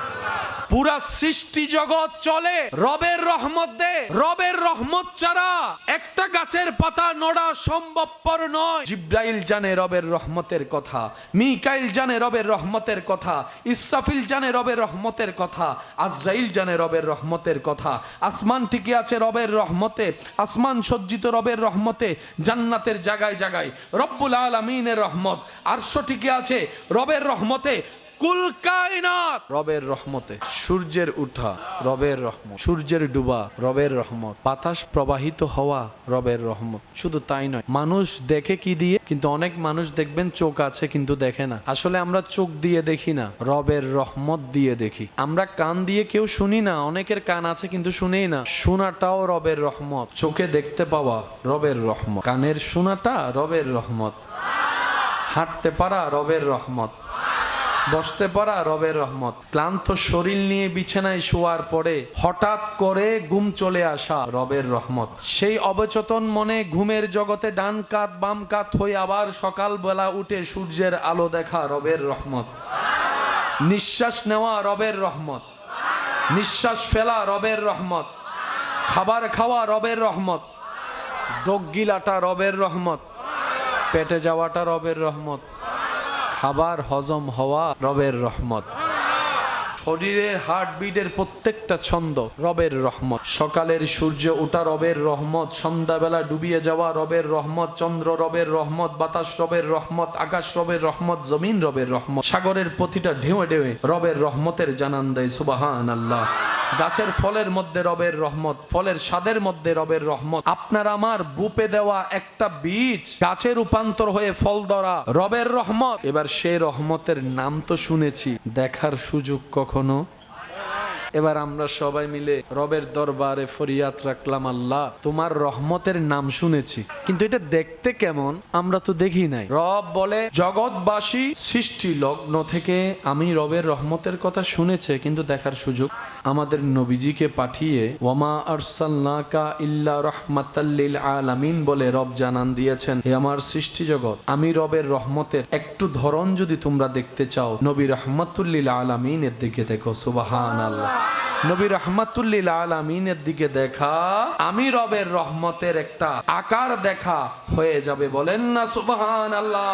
আল্লাহ তাআলা আমাদের নবীকে বিশ্ববাসীর জন্য, বিশ্বজাহানের জন্য রহমত বানিয়েছেন। নবী হননি, আল্লাহ বানিয়েছেন। ইন্না আ'তাইনাকাল কাউসার, নবী চাই নাই, আল্লাহ দিয়েছেন। নবী নিজে থেকে আসার টাইম নির্ধারণ করে নাই, আল্লাহ নিজে করেছেন। ইমামুল আম্বিয়া আল্লাহ নিজে বানিয়ে দিয়েছেন।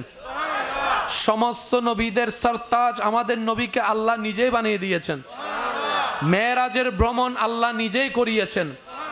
বোরাক নবীর জন্য আল্লাহ নিজেই পাঠিয়েছেন।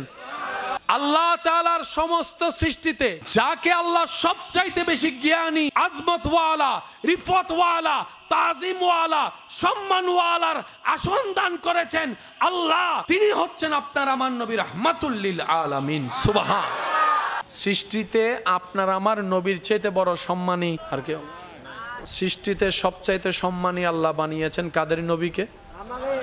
সৃষ্টিতে আল্লাহ তাআলা সবচাইতে জ্ঞানী যাকে বানিয়েছেন তিনি কাদের নবী?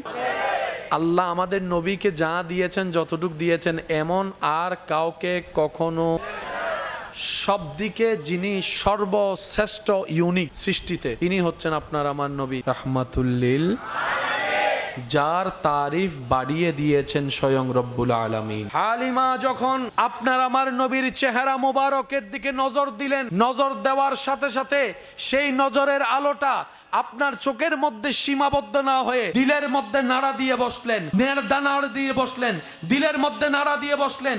আর আপনার নবী আমার নবী রাহমাতুল লিল আলামিন হালিমার দিকে তাকায় একটা তাবাসসুম মুস্কি হাসি দিয়ে হয়তো জানান দিলেন, হালিমা তারা আমাকে নেয় নাই নয়, আমি মুস্তাফা যাই নাই তাদের কাছে, আমি মুস্তাফা তাদের কাছে যাই নাই, আমি মুস্তাফা তোমার জন্য অপেক্ষা করতেছি।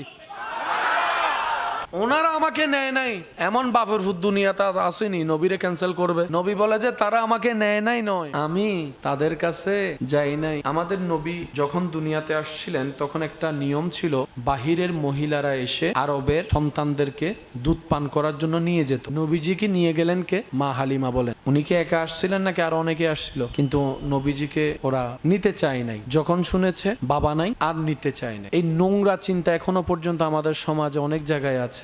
নবীজির আব্বা না থাকার কারণে সবাই দুনিয়াবি যে চিন্তা সেটাই করেছে, ভালো হবে তো যেখানে আছে টাকা সেখানে দৌড়াইছে, সবাই সবারটা নিয়ে প্রস্তুত চলে যাওয়ার জন্য। বাকি ছিলেন হালিমা। হালিমা কেন বললাম একটু পরে, জিনিসটা ক্লিয়ার হবে। গেলেন নবীজির দরবারে, দরজা খোলা হলো, খবর পেয়েছে উনি ছাড়া আর কেউ। তো উনি দেখতে চাইলেন যার কেউ যেহেতু নাই, সবগুলো ভালো ভালো তো ওরা নিয়ে গেছে, এটাই বাকি আছে। হালিমা যখন নবী রহমতুল্লিল আলামিনের চেহারা দেখলেন, ছোট্ট নিষ্পাপ বাচ্চারা এমনিই সুন্দর হয় কারণ তাদের চেহারায় গুনার কোনো ছাপ থাকে। মাসুম বাচ্চা যে কারো হোক সুন্দরই হয়। এখানে কথা চলছে ইমামুল আম্বিয়া নবী রহমতুল্লিল আলামিনের। এখন হালিমা দেখছেন মেরাজের দুলা যে হবে একদিন। এখন হালিমা দেখছেন সচক্ষে ওনাকে, যার চেহারা সম্পর্কে রব্বুল আলামিন কোরআনে বলবে ওয়াদ্দুহা। নবীকে নেয় নাই, এটা সুন্দর নাকি নবী যায় নাই? আমাদের নবীকে নেয় নাই, শুনতে সুন্দর।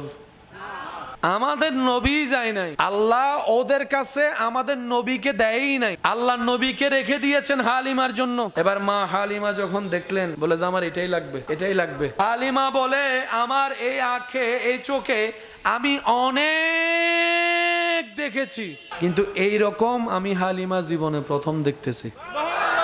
আমি হালিমার চোখ অনেক দেখেছে, এটার মতো দেখে নাই, এটার মতো দেখে নাই। আলা হযরত বলছেন লাম ইয়াতি নাযীরু কাফি নাজরিন মিসলে তুনা শুদ পায়দা জানা। সুবহানাল্লাহ। মা হালিমা বলে আমার এটা লাগবে, ওনাকে লাগবে। ওই লেনদেনের হিসাবটা করি, কয় এগুলার আর হিসাব করা লাগবে না, এটাই আমার দিল জয় করে ফেলছে। এবার মা হালিমা রওনা দিলেন। আমরা সবাই জানি ওনার বাহনটা ছিল অসুস্থ এবং দুর্বল, আসতে ওনাদের পরে এসেছেন, যাওয়ার সময় ওনাদের আগে গিয়ে বাড়িতে পৌঁছায় গিয়েছেন। এবার হালিমা রাদিয়াল্লাহু তাআলার যে বাহনটা ছিল দুর্বল অসুস্থ, যখন হালিমাতুস সাদিয়া নবীকে কোলে নিয়ে বাহনে উঠলেন, আল্লাহ পাক বলে যে এই বাহন আর দুর্বল থাকতে পারবি না তুই, এটার নাম বরকত। নবীজিকে কোলে নিয়ে যখন মা হালিমা উঠলেন, ওটার স্পিড পাওয়ার এমন ভাবে বেড়ে গেল যেন ঘোড়াও হার মেনে যাচ্ছে, ঘোড়াও হার মেনে যাচ্ছে, ঘোড়াও হার মেনে যাচ্ছে। ও বাহন, তোমার এই শক্তি আসলো কোত্থেকে? বলে যে আমি নিজেই ভাবনায় পড়ে গেলাম, এমন শক্তি আমার থেকে আসলো কোত্থেকে?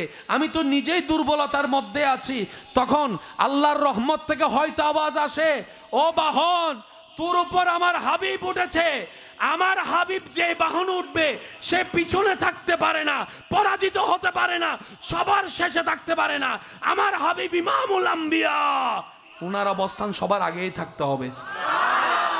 ঘরে নিয়ে গেলেন, মরা গাছে ফুল ধরে ফল ধরে গাছ ঝুলে পড়ছে। মা হালিমাতুস সাদিয়ার উঠানে যেই মরা গাছটা ছিল, ফুল ধরছে, ফল ধরছে। অসুস্থ ছাগল যেটা দুধ দেওয়ার ক্ষমতা নাই, সেটার ভিতরেও দুধ চলে আসছে, ওলান ভরপুর। তা আগেরকার যুগের মানুষ সন্ধ্যা হতেই লাইট তো আর ছিল না, চেরাক টেরাক যা চলে যাও, তাড়াতাড়ি সকালে উঠতো, সকাল সকাল। এখনো হয়তো আপনাদের গ্রামে অনেক মানুষ এরকম। এই অভ্যাসটা ধরে রাখার চেষ্টা করবেন, সুস্থ থাকার জন্য এটা সবচেয়ে বড় একটা এফেক্টিভ, উপকারী। তাড়াতাড়ি ঘুমানো, সকালে তাড়াতাড়ি। নবী রহমাতুল্লিল আলামিনকে মা হালিমাতুস সাদিয়া নেওয়া যাওয়ার পরে আপনার সমস্ত কিছুতে শুধু বরকত আর বরকত, বরকত আর বরকত, বরকত আর বরকত। তো মা হালিমার ঘরের এই যে হঠাৎ পরিবর্তনটা, এটা সবার নজরে আসা শুরু করলো। কিরে হালিমা, তোমার ঘরের সামনে তো গাছটা তো মৃত দেখেছিলাম, এখন তো দেখি একদম ফুলে ফলে ভরপুর হয়ে আছে। হালিমা গো, তোমার ঘরের যে ছাগলগুলো আছে, বকরিগুলো আছে, এগুলার মধ্যে কেমন যেন একটু নাদুস নুদুস ভাব চলে আসলো, ওলানের মধ্যে আপনার দুধ চলে আসলো, ব্যাপার কি? সব কিছুকে এক সাইডে রেখে ওনারা যখন মা হালিমার ঘরকে অবজার্ভ করতে লাগলেন, একদিন সকালবেলা মা হালিমাকে গিয়ে বলেন, হালিমা গে, ঘরে কি নতুন কোনো বাতি আনছোস? তোমার ঘরে কি নতুন কোনো বাতি লাইট আসছে? বলে যে না, যা ছিল তাই আছে। বলে যে না, সারা রাত আমরা দেখেছি তোমার ঘরের জানলা দিয়ে এক অসম্ভব সুন্দর আলো ঝিকঝিক চমকাচ্ছে, চমকাচ্ছে, চমকাচ্ছে। এবার মা হালিমা বললেন, এটা কোনো নতুন আলো কিংবা লাইট কিংবা হারিকেন কিংবা আপনার মোমবাতির কাজ নয়। যেদিন থেকে উনি আমার ঘরে এসেছে, যেদিন থেকে উনি আমার ঘরে এসেছে, আমার তকদিরটাই পাল্টাই গিয়েছে। আমি হালিমা এখন যেটাই ধরি, এক কথায় বুঝার জন্য মাটি ধরলেও সেটা স্বর্ণে রূপান্তর হয়ে যাচ্ছে। সুবহানাল্লাহ। আমি হালিমার ঘরে এমন বরকত আসা শুরু হয়েছে, আগে 5 জনের যে খাবার লাগতো এখন 2 জনের খাবার দিয়ে 5 জনের খাবার হয়ে যাচ্ছে। সুবহানাল্লাহ। আমি আর এখন আগের মতো অভাব অনুভব করি না, অসুস্থ অনুভব করি না। আমার সব কিছুর মধ্যে কেমন পরিবর্তন আসা শুরু করলো। আমি মহিলা মানুষ, যে পরিমাণ কাজ আগে করতে পারতাম এখন তার চাইতে আরো বেশি শক্তি অনুভব করি, কাজ করতে পারি। আমার গাছে ফল ধরেছে, ফুল ধরেছে, আমার বকরির মধ্যে দুধ এসেছে, সব পরিবর্তন হয়েছে। এই সন্তান আমার ঘরে বরকত। এবার যারা সেই দিন নবীকে বাপ না থাকার কারণে নিতে চাই নাই, তারাই উল্টা বলে, হালিমা যা চাস তা দিব, আমাদেরকে দিয়ে দে, আমাদেরকে দিয়ে দে, আমাদেরকে দিয়ে দে। মা হালিমা বলে, জগৎ দিল আর দিতে রাজি না, এটা আমার কাছেই থাকবে। আল্লাহ পাক বলে, হালিমা তুমি যেহেতু আমার নবীরে নিছো, আমি আল্লাহ তোমাকে নিয়ামত থেকে বঞ্চিত করব না। নাম সুনাম প্রশংসা সবার চাই কি চাই না? সবারই চাই। ওই দিন মক্কায় কি শুধু মা হালিমা গিয়েছেন নাকি আরো অনেক গিয়েছেন? কারণ নাম কি জানা আছে, কিন্তু একজনের নাম গিয়েছে অনেকজন, সেনাও নাই, নামও নাই, নিশানাও নাই। আজ পর্যন্ত উম্মতের জবানে জবানে হালিমার নাম শোনা যাচ্ছে। নবী বলে, আপনি আমাকে দুগ্ধ পান করিয়েছেন, আমার উম্মত আপনাকে আজীবন সম্মান করবে, আজীবন তাজিম করবে। নবী বলে, হালিমা বলিও না, মা হালিমা বলো, মা হালিমা বলো, মা হালিমা বলো। এবার নবীকে নিয়ে আসার কারণে আমার নবী বলে, আমি কারো ঋণ বাকি রাখি না, আমি কারো ঋণ বাকি রাখি না, কারো ঋণ বাকি রাখি না। আজকে থেকে আপনার নাম মা হালিমাতুস সাদিয়া। বাকি মনে রাখবেন, এটা আল্লাহ এবং রসুল কারো জিনিস বাকি রাখেন। আমাদের কাজে তো একটু হলো দেরি হয়। নগদ বলতে কোনো শব্দ, দোকান থেকে কিছু নিল, দোকানদার টাকা ফেরত দিতে গেল, কিংবা আপনি পকেট থেকে, এই 2 সেকেন্ড 5 সেকেন্ড তো লাগেই। আল্লাহ এবং রসুলের কাজে 1 সেকেন্ডও বাকি রাখে না। তো যেখানে নগদ, একদম নগদ পাওয়া যায়, এটা হচ্ছে আল্লাহ এবং রসুলের দরবার। কিন্তু আমরা বোকা ব্যবসায়ী, তো ব্যবসা করতে জানি না, সেজন্য যেখানে বাকি হয় সেখানে দৌড়াই, যেখানে কোনো ফল নাই সেখানেই দৌড়াই, যেখানে কোনো লাভ নাই সেখানেই দৌড়াই, যেখানে লাভ ভরপুর সেখানে আপনার আমার অবস্থান নাই। সেটার হাজার প্রমাণের একটা বাস্তব প্রমাণ, নোংরা অন্যায় কাজে খুব দ্রুত আমরা যাই, যেখানে কোনো বাঁধা নাই। নেককার ভালো কাজে বাঁধা আর বাঁধা, বাঁধা আর বাঁধা। যে কোনো একটা খারাপ কাজ হবে সবাই মিলে সহযোগিতা করবে। একটা মসজিদ বানানোর কথা বললে, এটা আমাদের অধপতন, আমাদের ব্যর্থতা, আমাদের কমতি, আমাদের দুর্বলতা। কথা বলেন ঠিক কিনা? ভালো কাজে আমরা থাকতে পারি। আল্লাহ পাক আমাদেরকে আজকে থেকে ভালো কাজের সাথে বন্ধুত্ব রাখার তৌফিক দান করুক, কিংবা যে ভালো কাজ করে তাকে উৎসাহ দেওয়ার, পাশে দাঁড়ানোর আল্লাহ আমাদের ওই মন মানসিকতা দান করুক। মা হালিমাতুস সাদিয়া, এখনো পর্যন্ত যারা উমরায় যায়, হজ করতে যায়, একবার হলো মা হালিমার ঘরটা দেখতে যায়। মা হালিমার ঘর দেখতে যায় কি যায় না? ওখানে গিয়ে মা হালিমাকে স্মরণ করে।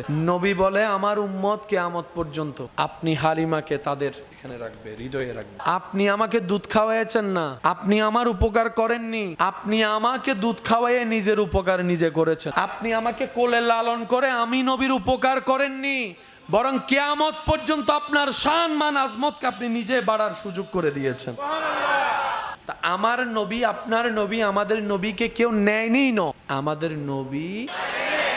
নবী যায় নাই। এটা শানে মুস্তাফা। কথার উপর অনেক কিছুই নির্ভর করে। এমন শব্দ যেটা আপনার আমার সমাজে বন্ধুর ভিতরে চলে, এমন কোন শব্দ নবীর ব্যাপারে বলা যাবে? কারণ নবীকে সর্বদিকে সম্মানিত করেছেন যিনি, তিনি কে? দুনিয়ার প্রফেশনে বয়স যত বাড়ে, দাম, সম্মান, মূল্যায়ন, মর্যাদা তত কমে। কিন্তু একটু ঠান্ডা মাথায় খেয়াল করলে দেখবেন, আল্লাহর রাস্তায় যারা চলে, যারা থাকে, খেদমত করে, ওনাদের বয়স যত বাড়ে সম্মানও বাড়ে। দিনের রাস্তায় যারা কাজ করে, যারা বয়স যত বাড়ে দামও বাড়ে, মূল্যায়নও বাড়ে, ইজ্জতও বাড়ে, সম্মানও বাড়ে। কিন্তু দুনিয়ার রাস্তায় যারা কাজ করে, তাদের দেখবেন বয়স শেষ, পাওয়ার শেষ, বয়স শেষ, চাকরি শেষ, বয়স শেষ, ব্যবসা শেষ, বয়স শেষ, ক্ষমতা শেষ, বয়স শেষ, শেষ শেষ, নিজের গড়ে দাম মূল্যায়নও কিন্তু আল্লাহ রাস্তায় যারা কাজ করে, যেমন আপনাদের এলাকার মসজিদের ইমাম খতিব যারা ছিলেন, বয়সের কারণে এখন নামাজ পড়াতে সময় দিতে পারেন, এখনো পর্যন্ত সেই ইমাম খতিব যদি মসজিদে আসে, রানিং যিনি ইমাম খেদমতে আছেন উনি একবার বলবে, হুজুর যিনি 3 বছর আগে খেদমত ছেড়েছেন, শরীরের জন্য পারে না, উনিও যদি মসজিদে আসে, এলাকার মুরব্বীরাও বলবে, হুজুর আপনি আসছেন, দেখে মনটা খুশি হয়ে গেছে, আজকে আপনি পড়ান। ইমাম সাহেবে বলবে আপনি পড়ান, মুয়াজ্জিন সাহেবে বলবে আপনি পড়ান। আমার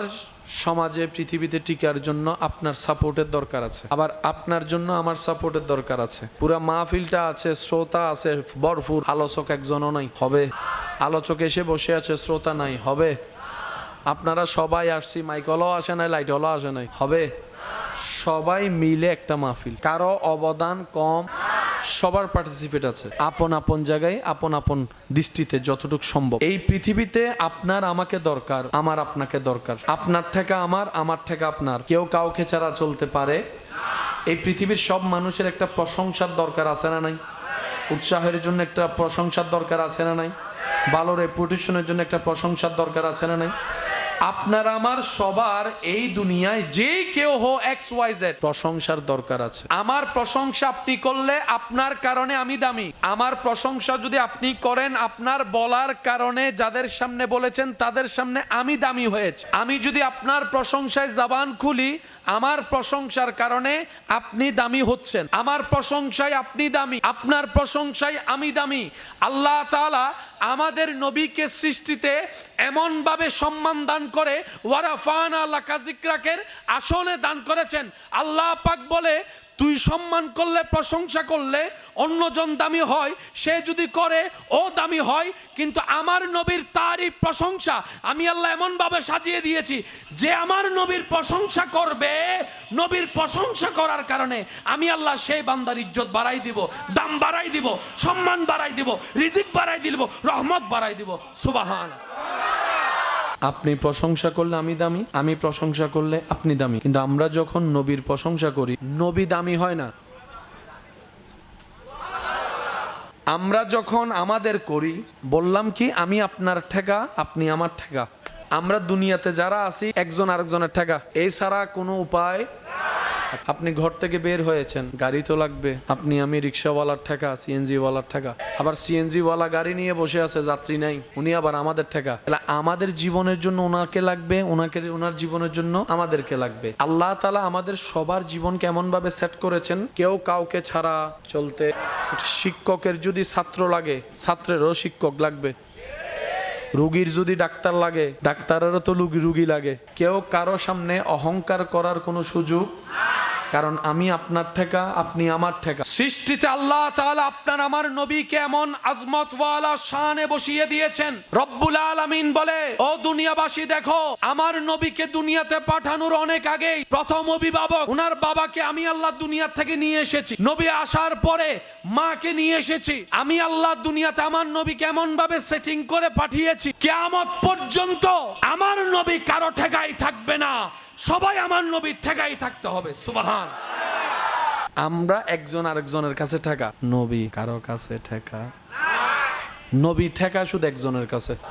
নবীজির জীবনী থেকে আপনারা অনেক ঘটনা আপনাদের জানা আছে, শুধু স্মরণ করিয়ে দেওয়ার জন্য বলছি। বিশেষ করে আমার যুবক ভাই যারা আছেন, এই জিনিসগুলো একটু নোটে রাখার চেষ্টা করবেন, কারণ এখন অনেক অন্য মানুষগুলা মুসলমানদের যুবকদেরকে ব্রেন ওয়াশ করার চেষ্টা করে, নাস্তিক বানায় ফেলার চেষ্টা করছে। তো সেজন্য আমাদের যুবক ভাইদেরকে এই জায়গাটা একটু প্রতিহত করতে হবে ঈমানি শক্তি দিয়ে। সেজন্য আমি অনুরোধ করব, জুমার দিন অন্তত যেই ক্লাসটা হয় মসজিদে, এই মসজিদে অন্তত ক্লাসটাতে যাবেন, বসবেন, শুনবেন, লিখে আনার অন্তত চেষ্টা করবেন। এই সাপ্তাহিক ক্লাসটা যদি আমরা ঠিক মতো করতে পারি, আশা করি আমাদের ঈমান আর চুরি করতে পারবে। হিংসা করে নেকামল নষ্ট করি, অহংকার করে নেকামল নষ্ট করে ফেলছি, রিয়া করে নেকামল নষ্ট করে ফেলছি। যা জান্নাতে যাওয়ার জন্য আপন আপন জায়গা থেকে যতটুকুই আমরা অর্জন করেছি, সেগুলোও নিজের ভুলের কারণে নিজেরা শেষ করে দিচ্ছি।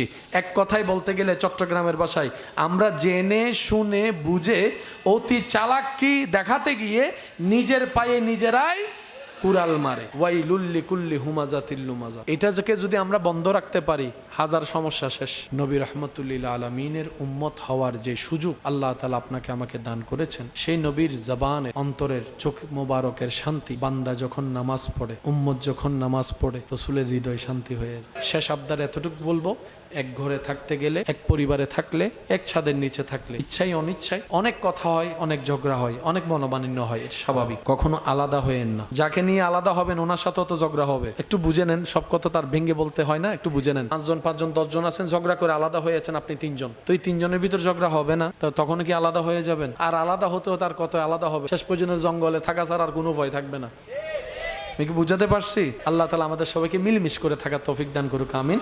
বুঝলে কঠিন বিষয়ও সহজ, আর না বুঝলে ছোট্ট বিষয় অনেক কঠিন মনে হয়। প্রথম যে কোনো জিনিসে একটু কঠিন লাগে, শিখে ফেললে। সাইকেল শিখতে গিয়ে কতবার পড়ে হাঁটু ভেঙেছে, মোটরসাইকেল চালাইতে গিয়ে কতজনের পিছনে মেরে দিছে। আজকে চালাইতে চালাইতে এমন অভিজ্ঞ হয়েছে, এখন ডাইনে তাকাইও চালাই, বামে তাকাইও চালাই। কিন্তু চালাইতে একটু সাবধান, হেলমেটটা রাখা লাগবে। অনেকে হেলমেট রাখতে চায় না, কয় হেলমেট রাখলে চুল উড়ে না। তো এত লম্বা চুল রাখছে স্টাইল করে, যদি না উড়ে এটা কি মজা লাগেনি? এখন এই মজা করতে যাইয়া যে টজা হইয়া ব্রেন বাইরে হয়ে যাবে, এই খবরও তো রাখতে হবে। কারণ আপনি আপনাকে ধ্বংস করার কোনো অধিকার নাই। আপনার উপর এই সৃষ্টিতে সবচাইতে বড় অধিকার হচ্ছে, হক হচ্ছে আপনার মার, আপনার বাবার। আপনি নিজের মজা নিতে গিয়ে নিজেকে ধ্বংস করে, ক্ষতি করে, আপনার মা বাবার চোখে পানি আনার কোনো অধিকার আপনার আমার কারো। যারা হোন্ডা চালায়, আমি অনুরোধ করব, সেফটি রেখে হোন্ডা চালানোর চেষ্টা করবেন। আর বেশি হাই স্পিডে যেন আমরা না চালাই, কারণ এই বেশি স্পিডে চালাইলে ছোট্ট একটা বড়ই বিসিও চাকার নিচে যদি বড়ই বিসি পড়ে, অবস্থা কেন বোধে। তো সেজন্য একটু সাবধানে থাকার চেষ্টা করবেন। আল্লাহ আমাদেরকে একটু বুঝার তৌফিক দান করুক, আমিন। এবার আমি প্রশ্ন রাখবো, আপনারা বুঝে বুঝে উত্তর দিবেন। আসমানি অনেকগুলা কিতাব আছে না, সেখানে প্রধান কিতাব কয়টি? তাওরাত, জবুর, ইনজিল, কোরআন। এবার আমি প্রশ্ন রাখবো, আপনার উত্তর দিবেন। তাওরাতে যা আছে তা কার কালাম? জবুরে যা ছিল তা কার কালাম? ইনজিলে যা ছিল তা কার কালাম? কোরআনে যা ছিল তা কার কালাম? এবার আপনারাই বলেন, আপনাদের সিদ্ধান্ত, আপনাদের যেটা মন চাই। 4টা কিতাবের মধ্যে শ্রেষ্ঠ কোনটা? আমি বলবো না, আপনারা বলেন। তাহলে সবার সিদ্ধান্ত, 4টার ভিতর শ্রেষ্ঠ হচ্ছে কোরআন কিতাব। 4টা কার? বাণী কার? শ্রেষ্ঠ কোনটা? শ্রেষ্ঠ কোনটা? শ্রেষ্ঠ কোনটা? তো 4টাই যদি আল্লাহর বাণী হয়, 4টাই শ্রেষ্ঠ হওয়ার কথা। কারণ 4টার ভিতরে বাণী আছে কার? মনে রাখবেন ভাইয়েরা, সব কিতাবে কালাম আল্লাহর, এখানে কোনো সন্দেহ। কিন্তু প্রত্যেকটা কিতাব আপন আপন জায়গায় পরিবর্তন হয়েছে। কোরআনের একটা আয়াত এখন পর্যন্ত পরিবর্তন কেউ করতে পারে। আর দ্বিতীয় নাম্বার, জবুরের সাথে নিসবত এক নবীর সাথে, আপনার ইনজিলের সাথে নিসবত এক নবীর সাথে, কোরআনের সাথে নিসবত ইমামুল আম্বিয়া নবী রাহমাতুল্লিল আলামিনের সাথে। পৃথিবীর সমস্ত ইজ্জত নির্ভর করে কার সাথে কার সম্পর্ক সেটার উপর। মেম্বারের ছেলের ইজ্জত একরকম, চেয়ারম্যানের ছেলের ইজ্জত একটু, এমপির ছেলের ইজ্জত, প্রধানমন্ত্রীর ছেলের ইজ্জত, ডোনাল্ড ট্রাম্পের ছেলের ইজ্জত। কার সাথে কার সম্পর্ক সেটা দেখতে হয়। সম্পর্কওয়ালা যদি দামি হয়, যার সম্পর্ক রাখবে সেও দামি হয়ে যায়। আপনার আমার নসিব এমন ভালো, আল্লাহ পাকের এমন অশেষ দয়া আপনার আর আমার মতো অনুপযুক্ত বান্দাদের উপর। আজ আপনি যদি বৎসরের বিশেষ একটি রাত দাঁড়িয়ে রবের দরবারে ইবাদত করেন, আপনার আমার আমল নামায় 1000 মাসের ইবাদতের সওয়াব লিখে দেওয়া হচ্ছে। রব্বুল আলামিনের যত দয়া আপনার আমার আমাদের উপর, এই দয়াগুলার মধ্যে সবচাইতে বড় দয়া হচ্ছে আল্লাহ তাআলা আপনাকে আমাকে ইমামুল আম্বিয়া নবী রাহমাতুল্লিল আলামিনের উম্মত হওয়ার সুযোগ দান করেছেন। সুবহানাল্লাহ। একটা ছোট্ট কাজ যেটা হয়তো নজরও লাগে না, এমন অনেক কাজ আছে যেগুলো মানুষ কখনো নজরও দেয় না। যেমন কেউ কাউকে যদি 2টা টাকার দান করে, এটা কি চোখে লাগার জিনিস? লক্ষ লক্ষ টাকা দান করলে হ্যাঁ দান করছে। আমাদের কাছে দানবীর তারাই যারা সুযোগে সুযোগে স্থানে বসে লক্ষ লক্ষ টাকা দান করতে পারে, তাদেরকে দানবীরও মনে হয় আমাদের। আবার তাদের দানটা এমন ভাবে চোখে লাগে, চায়ের দোকানে বসে, ঘরের কোনায় বসে এই দান নিয়ে কথাও চলে। কিন্তু নবী রাহমাতুল্লিল আলামিনের উম্মত হওয়ার সুবাদে আল্লাহ তাআলা আমাদেরকে এমন মর্যাদাপূর্ণ ফ্যাসিলিটি দান করেছেন, কোন বান্দার অন্তর থেকে করা আল্লাহর জন্য 2টা টাকাও যদি হয়, সে দানটাও রবের কাছে যদি কবুল হয়, ওই 2 কোটি দান করনে ওয়ালা যার কবুল হয় না, তার চাইতে 2 টাকা দানের দাম বেড়ে যায়। সুবহানাল্লাহ। আমাদের জন্য সুযোগ কি কঠিন হচ্ছে না সহজ? বলা তো যায় না কার নসিব কখন চমকে উঠে, কারণ আমাদের রব সবসময় দয়া করতে প্রস্তুত। এমনও তো হতে পারে আজকে সে দয়ার বর্ষণে আমরাও পড়ে যেতে পারি, রহমতের বৃষ্টি পেয়ে যেতে পারি। কথা বলেন ঠিক না? আমাদের জন্য আল্লাহ তাআলা সর্বদিকে রাস্তা খুলে দিয়েছে শুধু জান্নাতে যাওয়ার জন্য। গুনাহ করলে মানুষ জাহান্নামে যাবে, এটাই চিরন্তন সত্য। এখানে আর দ্বিতীয় কোনো অপশন। আল্লাহ তাআলা আমাদেরকে জান্নাতে দেওয়ার জন্য দুনিয়াতে তো তওবার মতো ব্যবস্থা রেখেছেন, আবার হাসরের ময়দানে নবীর সুপারিশের ব্যবস্থাও রেখে দিয়েছেন। রব বলে যে আমি চাই তোরা জান্নাতে যা। রব চাই না কোনো বান্দা জাহান্নামে যাক। এরপরও যদি আমরা জাহান্নামে যাই, বুঝতে পারছি কথা? এরপরও যদি আমাদের ঠিকানা জাহান্নামে হয়, নিজের গালে নিজে জুতার বাড়ি দেওয়া ছাড়া, নিজের নখ দিয়ে নিজের চেহারা ক্ষত বিক্ষত করা ছাড়া, এই আফসোসের আর কোনো শেষ। আল্লাহ তাআলা আমাদের সৃষ্টিকর্তা, এই আল্লাহ পাকের অনেকগুলা সিফতি নাম আছে। আমাদের রবের অনেক রকমের সিফতি নাম আছে, যেমন রহমান, রহিম, গফফার, সত্তার, জব্বার, খালিক, মালিক, আজিজ। এক একটা নামের অর্থ এক এক রকম, এক একটা নামের রং এক এক রকম। আল্লাহ তাআলা যতগুলা সিফতি নাম, প্রত্যেকটা নামের ভান্ডার আল্লাহ পাকের কাছে।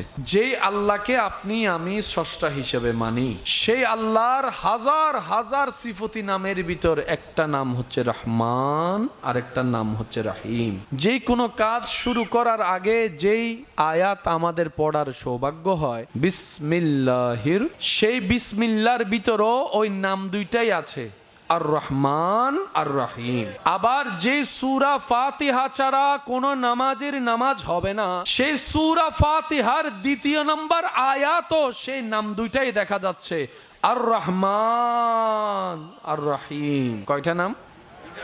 অনেকগুলা নাম আছে, বেশুমার নাম। কয়টা নামের কথা বললাম? 2টা। একটা হচ্ছে রহমান, একটা হচ্ছে রহিম। সচরাচর অর্থে যেটা আমাদের স্মরণে থাকে, পরম করুণাময়, অসীম দয়ালু। এই সারা পৃথিবীর সব কিছু কার রহমত? আমাদের নসিব এত সুন্দর, এত সৌভাগ্যময়, চাঁদ কপাল যেটাকে এক কথায় বললে হয়ে যায়। যে রবের ক্ষমা পাওয়ার জন্য সব নবীর উম্মতের যে পরিমাণ কষ্ট করা লেগেছে, সন্তুষ্টি করার জন্য যে পরিমাণ পরিশ্রম করা লেগেছে, আল্লাহ তাআলা নবী রাহমাতুল্লিল আলামিনের উম্মত হওয়ার সুবাদে আপনাকে আমাকে এমন সুযোগ, এমন ফ্যাসিলিটি দান করেছেন। আপনার আমার একটা তওবায় সারা জীবনের হাজার হাজার গুনাহ পর্যন্ত রব মাফ করে দিতে রাজি হয়ে। সুবহানাল্লাহ। আল্লাহ তাআলা আমাদের সবাইকে একটু বুঝার তৌফিক দান করুক বলি আমি। আমার কথায় কি কেউ কষ্ট নিচ্ছেন? আপনারা একটু বুঝে বলেন, আমাদের সমাজে এই সমস্ত বিষয়গুলো পরিবর্তন হওয়ার দরকার আছে কি নাই? আপনারা বলেন।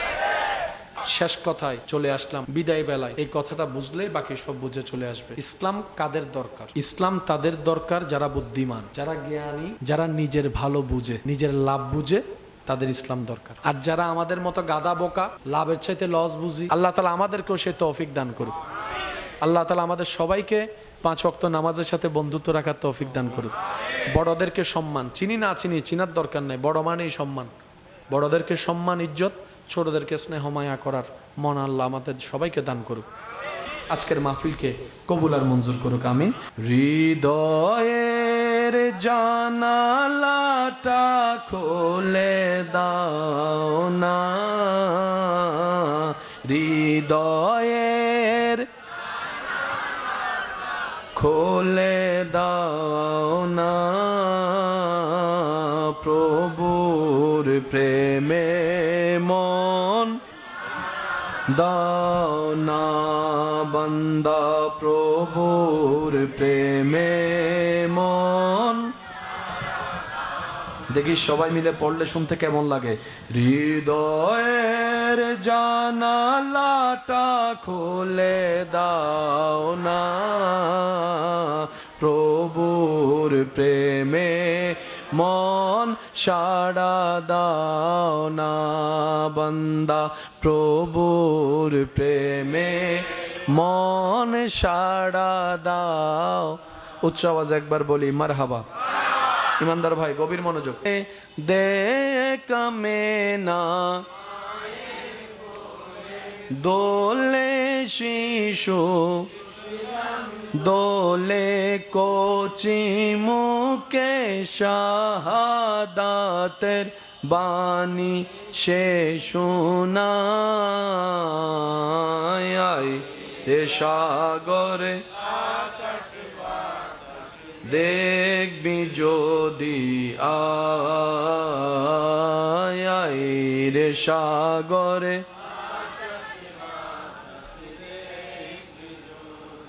ওলি দিগর রাজ মহারাজ মোদের সালাম খানি আব্দুল কাদের জিলানী ওলি দিগর রাজ মহারাজ মোদের সালাম খানি আব্দুল কাদের নি কৃপা করে রাখো মোদের লাজ ও গো মেহবুবে সুবহানি আব্দুল কাদের জিলানী ওলি দিগর রাজ মহারাজ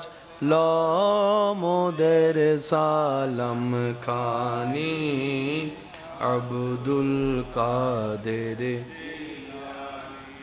অধ্যকার সরখিজিরপুর ৮ নং ওয়ার্ড নিউ আবাসিক এলাকায় আব্দুস সবুরের পরিবারের পক্ষ থেকে খতিবে মিল্লাত রৌনকে আহলে সুন্নাত মুজাহিদে মিল্লাত হযরতুল আল্লাম জনাব মৌলানা জাহাঙ্গীর আলম আল কাদেরী মাদ্দাজিল্লুহুল আলী হুজুরের সভাপতিত্বে আজকের এই সজ্জিত আজিমুশ-শান নুরানি ইমানি মেহফিলের মান্যবর প্রধান আলোচক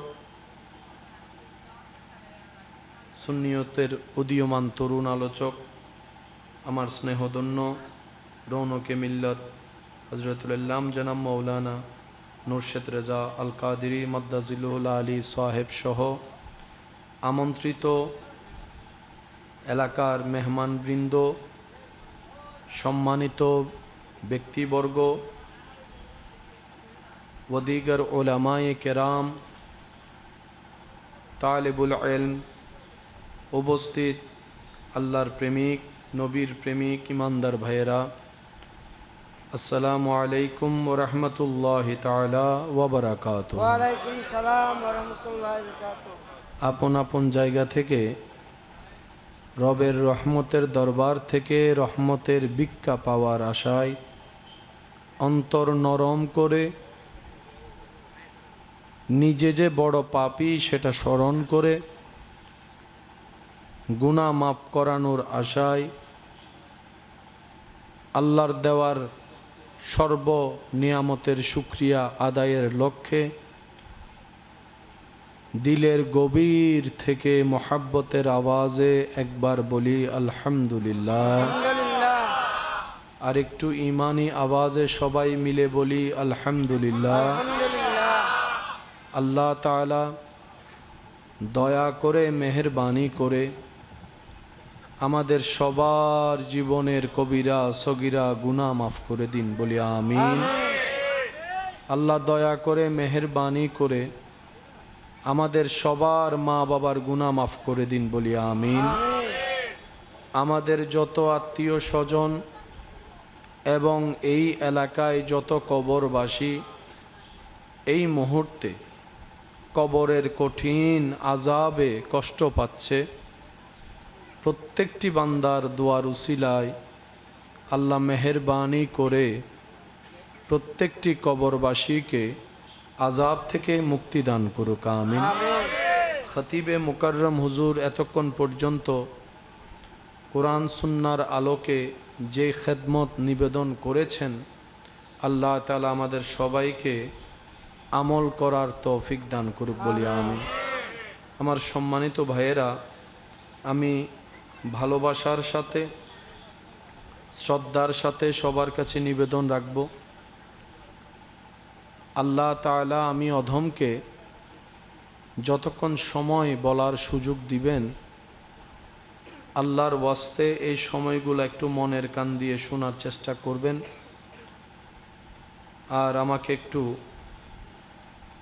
আওয়াজ দিয়ে সহযোগিতা করে নিজের মনোযোগের অস্তিত্বর প্রমাণ দিবেন বলে আশা রাখি। আল্লাহ তাআলা আমাদের সকলের এই উপস্থিতিকে কাল হাসরের ময়দানে নাজাতের জরিয়া হিসেবে কবুল করুক, বলি আমিন। আমার ব্যক্তিগত তরফ থেকে আমি আস্তে আস্তে বলছিলাম, এমন আয়োজনগুলো আমি ব্যক্তিগতভাবে পছন্দ করি, আমার অন্তর ভালো লাগে।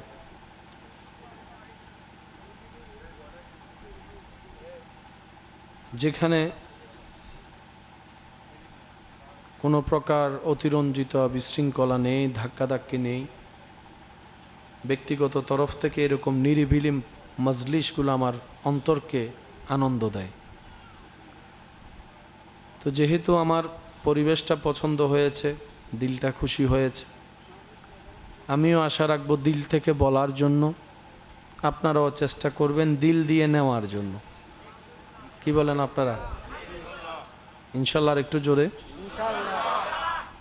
আমাদের সবচাইতে বড় সৌভাগ্য,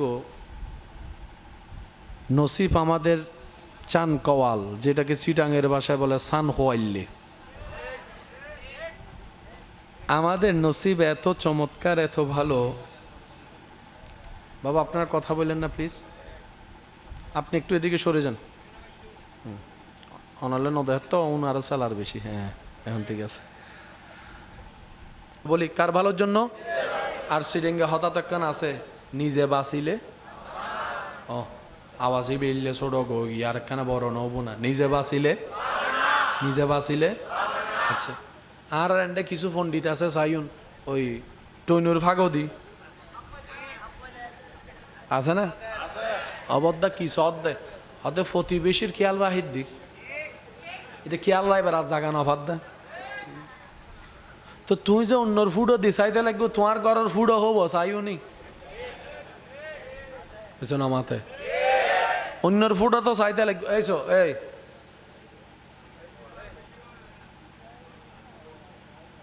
অন্যর ফুডও তো চাইতে লাগবে, তোমার ঘরের ফুডও হব অন্য বাড়ি আছে না। লাভ কি? লস কি বাজি? এন্ড বহুজনে চাইন টিয়া হামাইবার জাল দান দাঁত ফরিয়ারা কি ওই মোবাইলত কি হদিন শুরু করছি আই নসিনে বাজি এনে আওয়াজ নগরজন কেউ কেউ নদা হাইন আয় হইতে আগে মিলেন না শোন। আর ভাইয়া হামিং কিল্লে করের হারান, আর ভাইয়া জানে মরত ফমানি টিয়ান মেশিন বাস্তব হতা বাজি। মরত ফকলের মানুষে মনে করে টিয়ান মেশিন, ইবে বাপ হোক, চাচা হোক, জেডা হোক, বাই হোক, ইতার হামল দিই শুধু গরর টিয়া দন। আর হোনা হাম আছে না, গুরু গুরু ফকলের মাথা তো ইয়ান আছে, আই যাতে ফয় জন্মই আর তো টিয়া হামম ফুরিব। এখন টিয়া জিককে হামম যায় কে দূরের দে হতা বুঝুন না, ইয়ানোরও ব্যবহার করি রুইতে 2 নম্বরই করার দে। আচ্ছা, তার ভাইয়ের নামি লাগি ওই বন্দুক আছে দে ফতমা হইবার সময় এন ভাবে হ দে মানে ঢুকিলেই লাভ। ল ল 3 মাস গড়ানোর পরে হজ টজ এদিনও কি ফতমে কি লস উনাই না লাভও নাই, যাতে ঢুকি গিয়ে তো আস্তে আস্তে দেখা দে লস হুন্দি হুন্দি আছে।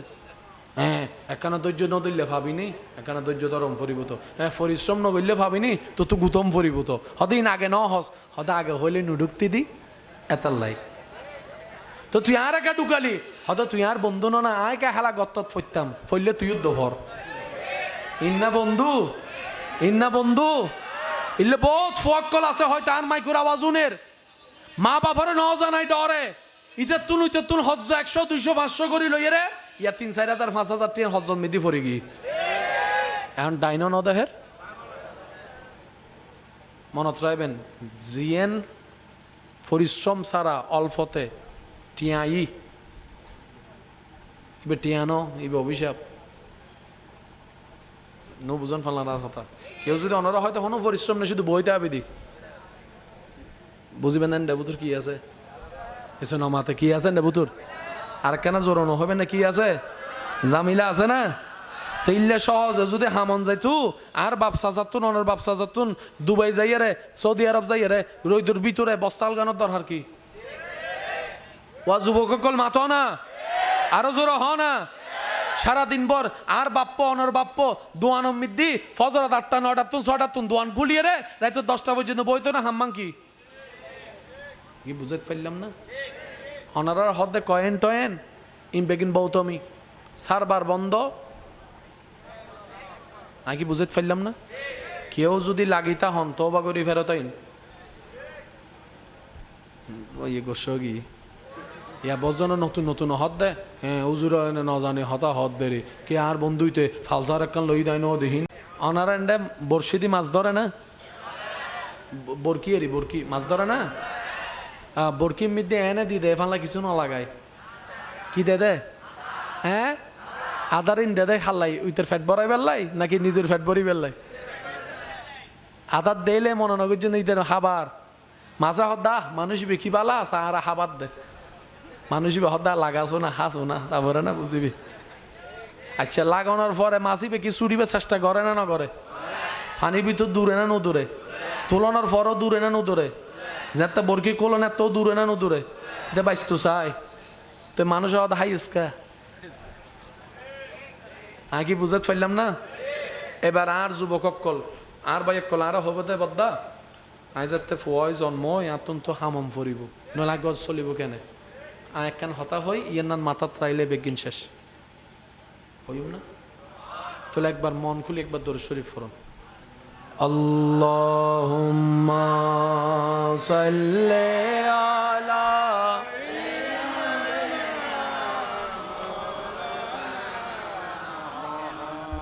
ওয়া আলা আলি